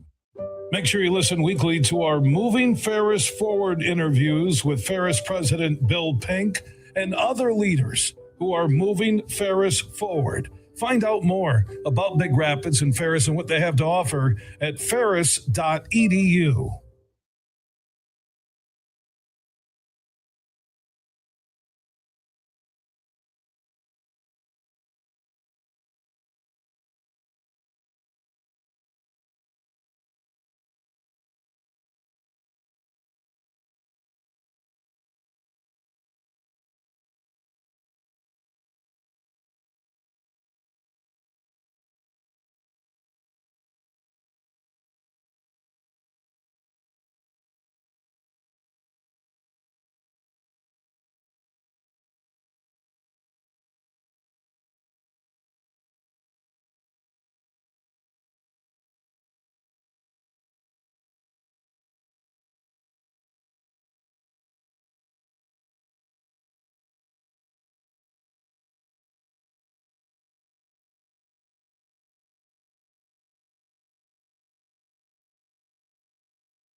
Mad respect for our next guest.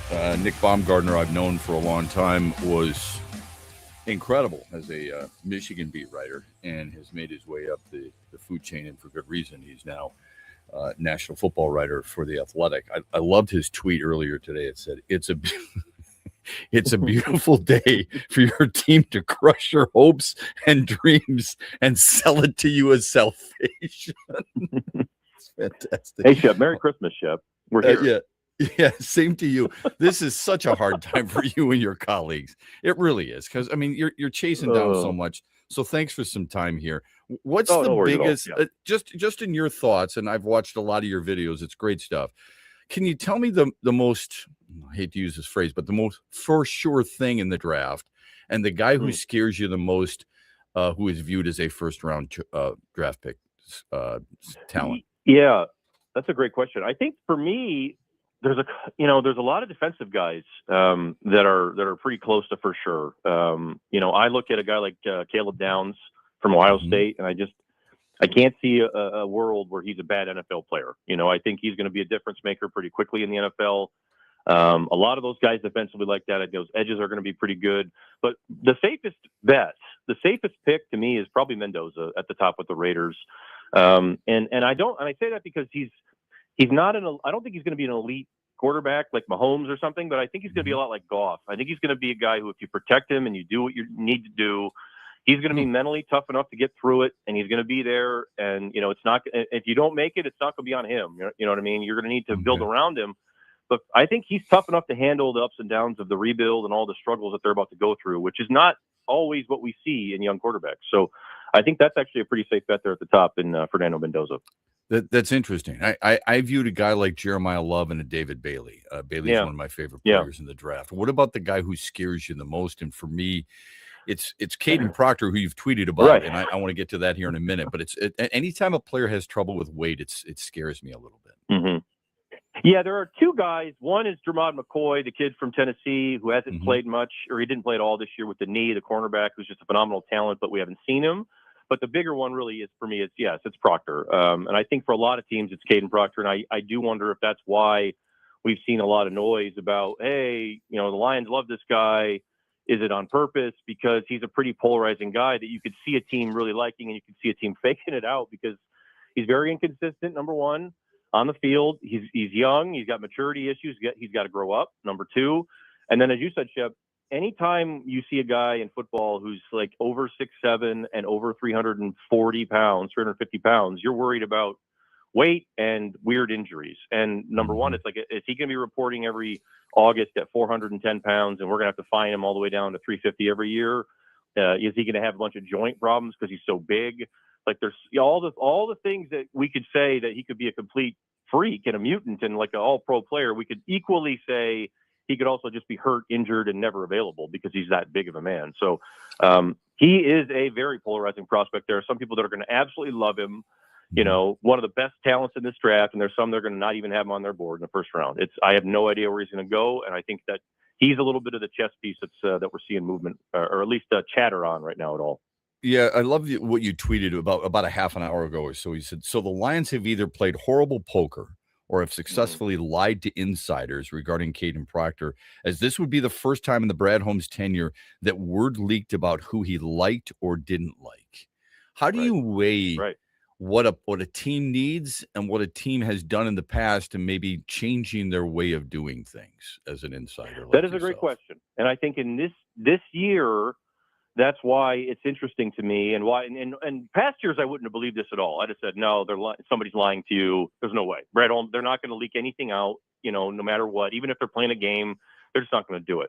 But in this case, I do wonder if they've changed some of because they've been more aggressive this offseason. Maybe not on a type, but they have admitted, last year wasn't good enough. We need to change some things. We need to be different in some areas.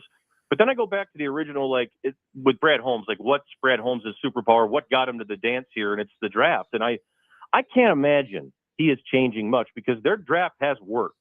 They haven't made draft mistakes. They've made mistakes in other, areas of the roster, maybe in certain situations here, maybe not being aggressive when they could have been there. But I think the draft is pretty, Brad knows what he's doing there. So I have a hard time with that. I have a hard time seeing them totally just changing type and being like, oh, we're just going to go off of what we've, for every year we've done this with Holmes, it's been they draft the best player on the board when their time is up, no matter who it is, no matter what the position is. If it lines up, it lines up. If it doesn't, it doesn't. And I would kind of expect that to be the thing again here this year. I could see them taking an offensive lineman because there's so many of them, and maybe it lines up. But I keep telling people I wouldn't be shocked if it's something else. If it's like Dylan Thieneman or one of these safeties that he loves, I would not be like blown away if it's somebody different. Who's your favorite lineman in the draft and why? My favorite lineman is Spencer Fano from Utah. I have a hard time with either him or Venga Ioane from Penn State, but I think Fano, the tackle from Utah, I had somebody tell me a couple months ago, like that kid, if they taught him how to snap, he could play anything, center, guard, either tackle spot. I think he's the one who moves the closest. He moves a lot like Panay does. He's a lot lighter, but he's a terrific athlete. I think he's the best athlete in the group. He's got really good run power at the line of scrimmage. I think he can get bigger really young. I think he was 20 last year when he was playing there. So I think he would be a really good fit for a lot of reasons, for a lot of things. They could, start him out at right tackle if they want to move Panay to left and see if he can beat out Larry Borum. I think he could play left guard right next to Panay and in between him and Cade Mays if they want to do that for a little bit of time. I think they've got, they'd give him a versatile piece if they could find him, but he might be gone early too. I also wonder though if they aren't interested in moving up for their favorite offensive lineman this year. So I guess we could see on that one. Yeah, we have seen that from them in the past. If they identify a player, then they're not afraid to move up. And we have also heard from you and other insiders that there's going to be a run on offensive linemen.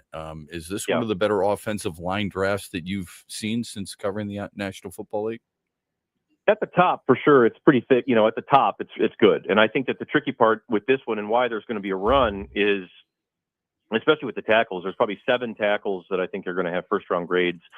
And then, Shep, you've got like a pretty big gap between the next. Like, I think that there might not be any in the second round, and I wouldn't be totally shocked if there's none in the third.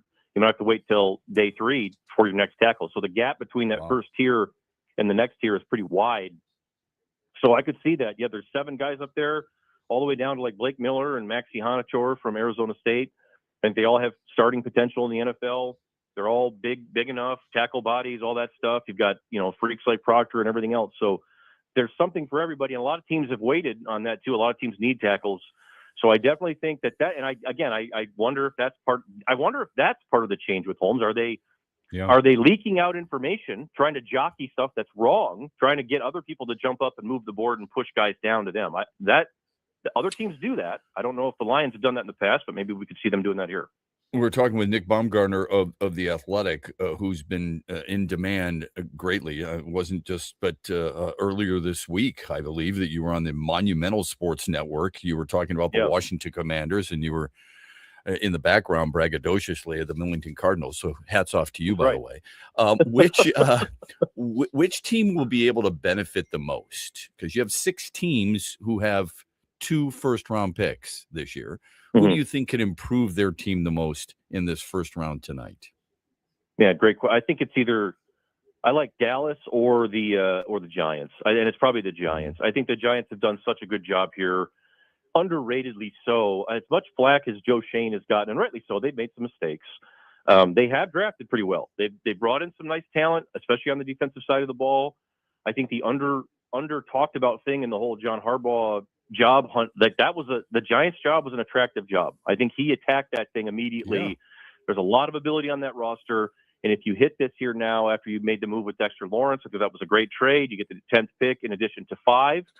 Like Shep, you mentioned a guy like Jeremiah Love. He's my number 1 player on the board. I think he's the most talented player in the draft. It's all going to depend on where he goes in terms on, if he plays out the way that we would think. But I mean, Jeremiah Love in a Harbaugh offense or a Harbaugh system seems right to me. I think that would work pretty well.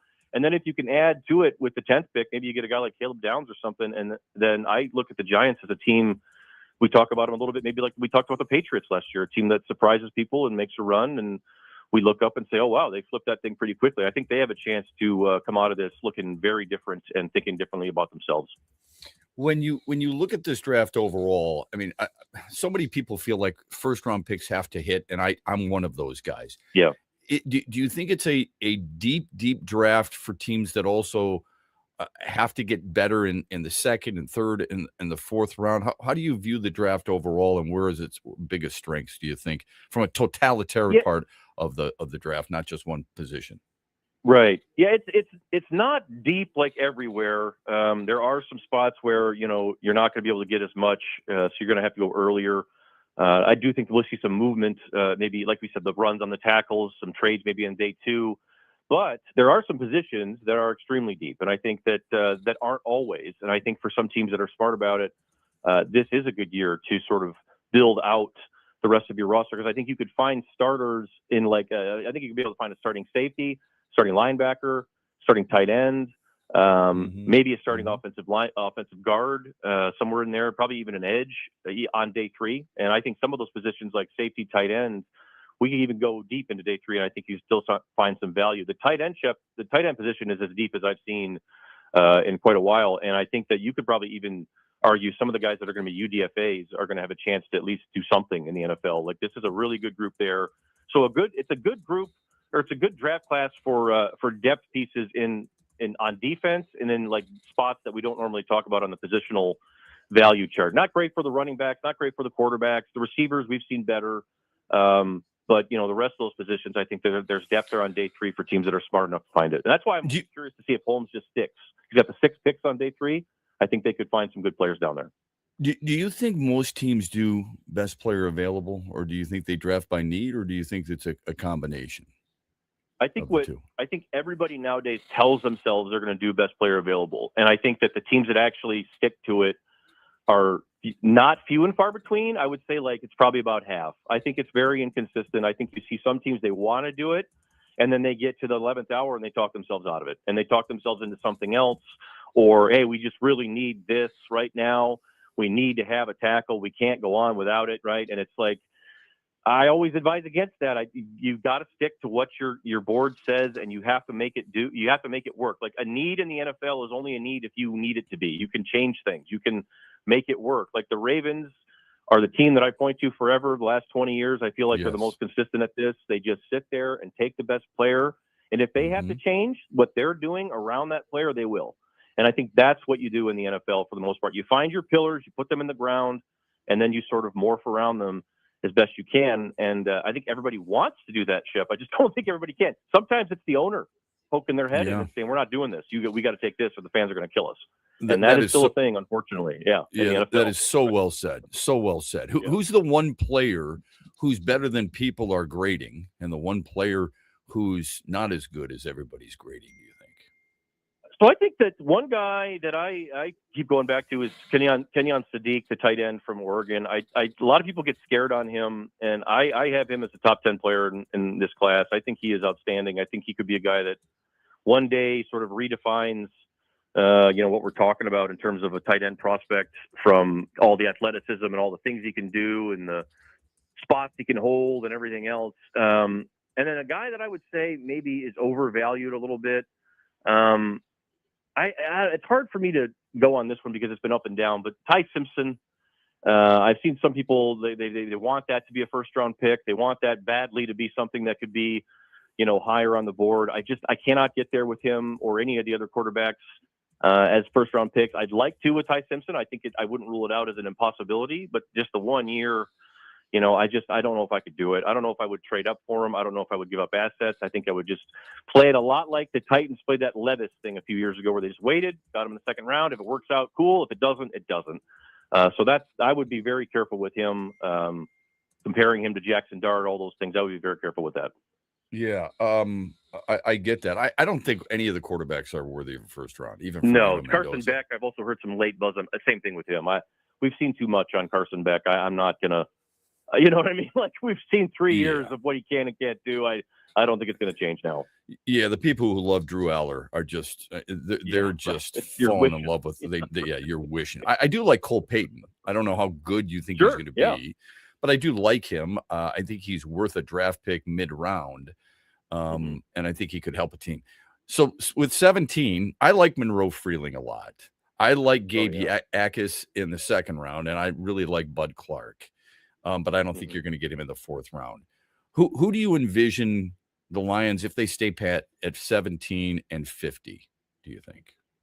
Yeah, so 17, I mean, I do think that they're going to have a chance at one of a good tackle. How about that? Like, I think either Freeling or one of the top two, there's a possibility that they're going to either have a shot at that falls to them, or they can maybe jump up a couple spots and maybe slide in there and get them. I think the pod that I would look at are Monroe Freeling, Venga Ioane, the guard from Penn State, because I think that would actually work too. You could do that. And I think that would solve some issues as well.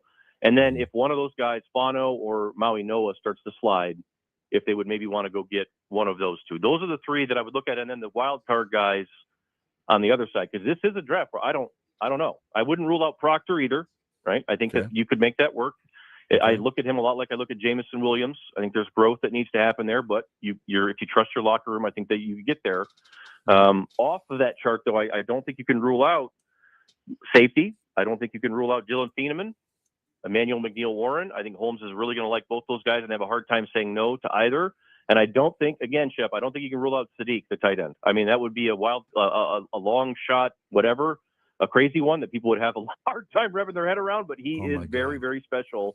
And if we're talking about best player on the board, he might be the guy at 17. So I really don't know what they're going to do. This is the first year where it's kind of like up in the air for me, and I don't know where he's going to go. Depends on the board.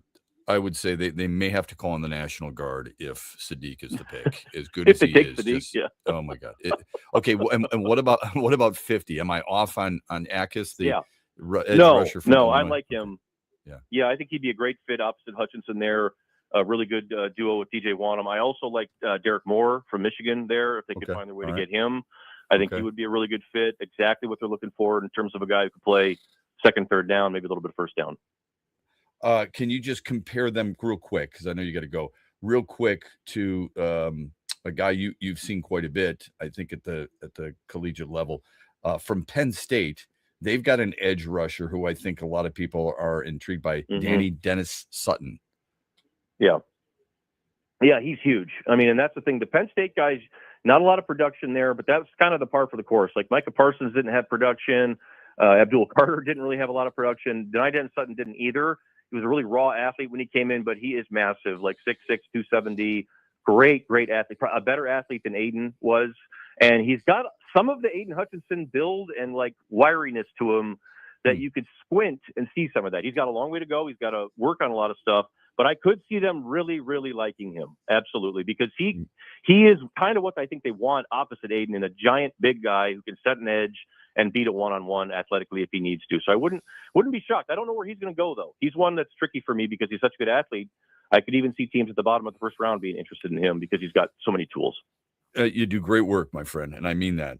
So happy that you're doing so well. We learned so much from reading you and following you on social media and watching the videos.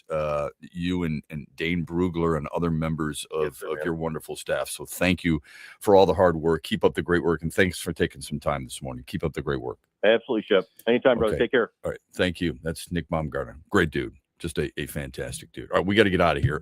Thanks to Mitchell Lyons. Thanks to Nick Baumgartner. Hope you enjoyed it. Hope you're back with us tomorrow, 6 o'clock here on X's and Bros. We'll talk about the draft all day long. The huge show later on today, and a draft party at Soaring Eagle. Check him out at 3 o'clock. Have a great day. In the den. DraftKings Sportsbook is an official betting partner of the NFL. Download the DraftKings app today. Use the code HUGE for a special offer when you sign up. That's code HUGE only at DraftKings Sportsbook. This is Matt Shepard. The Tigers had some feel-good moments to even up their series with Milwaukee. Spencer Torkelson, the subject of a lot of criticism, homered for the first time this season to set the early tone. He took a 95-mile-an-hour sinker 400 feet over the left center field wall. The last time it took this long for Torkelson to collect his first home run of the season was 2024, when he ended up hitting a career low 10.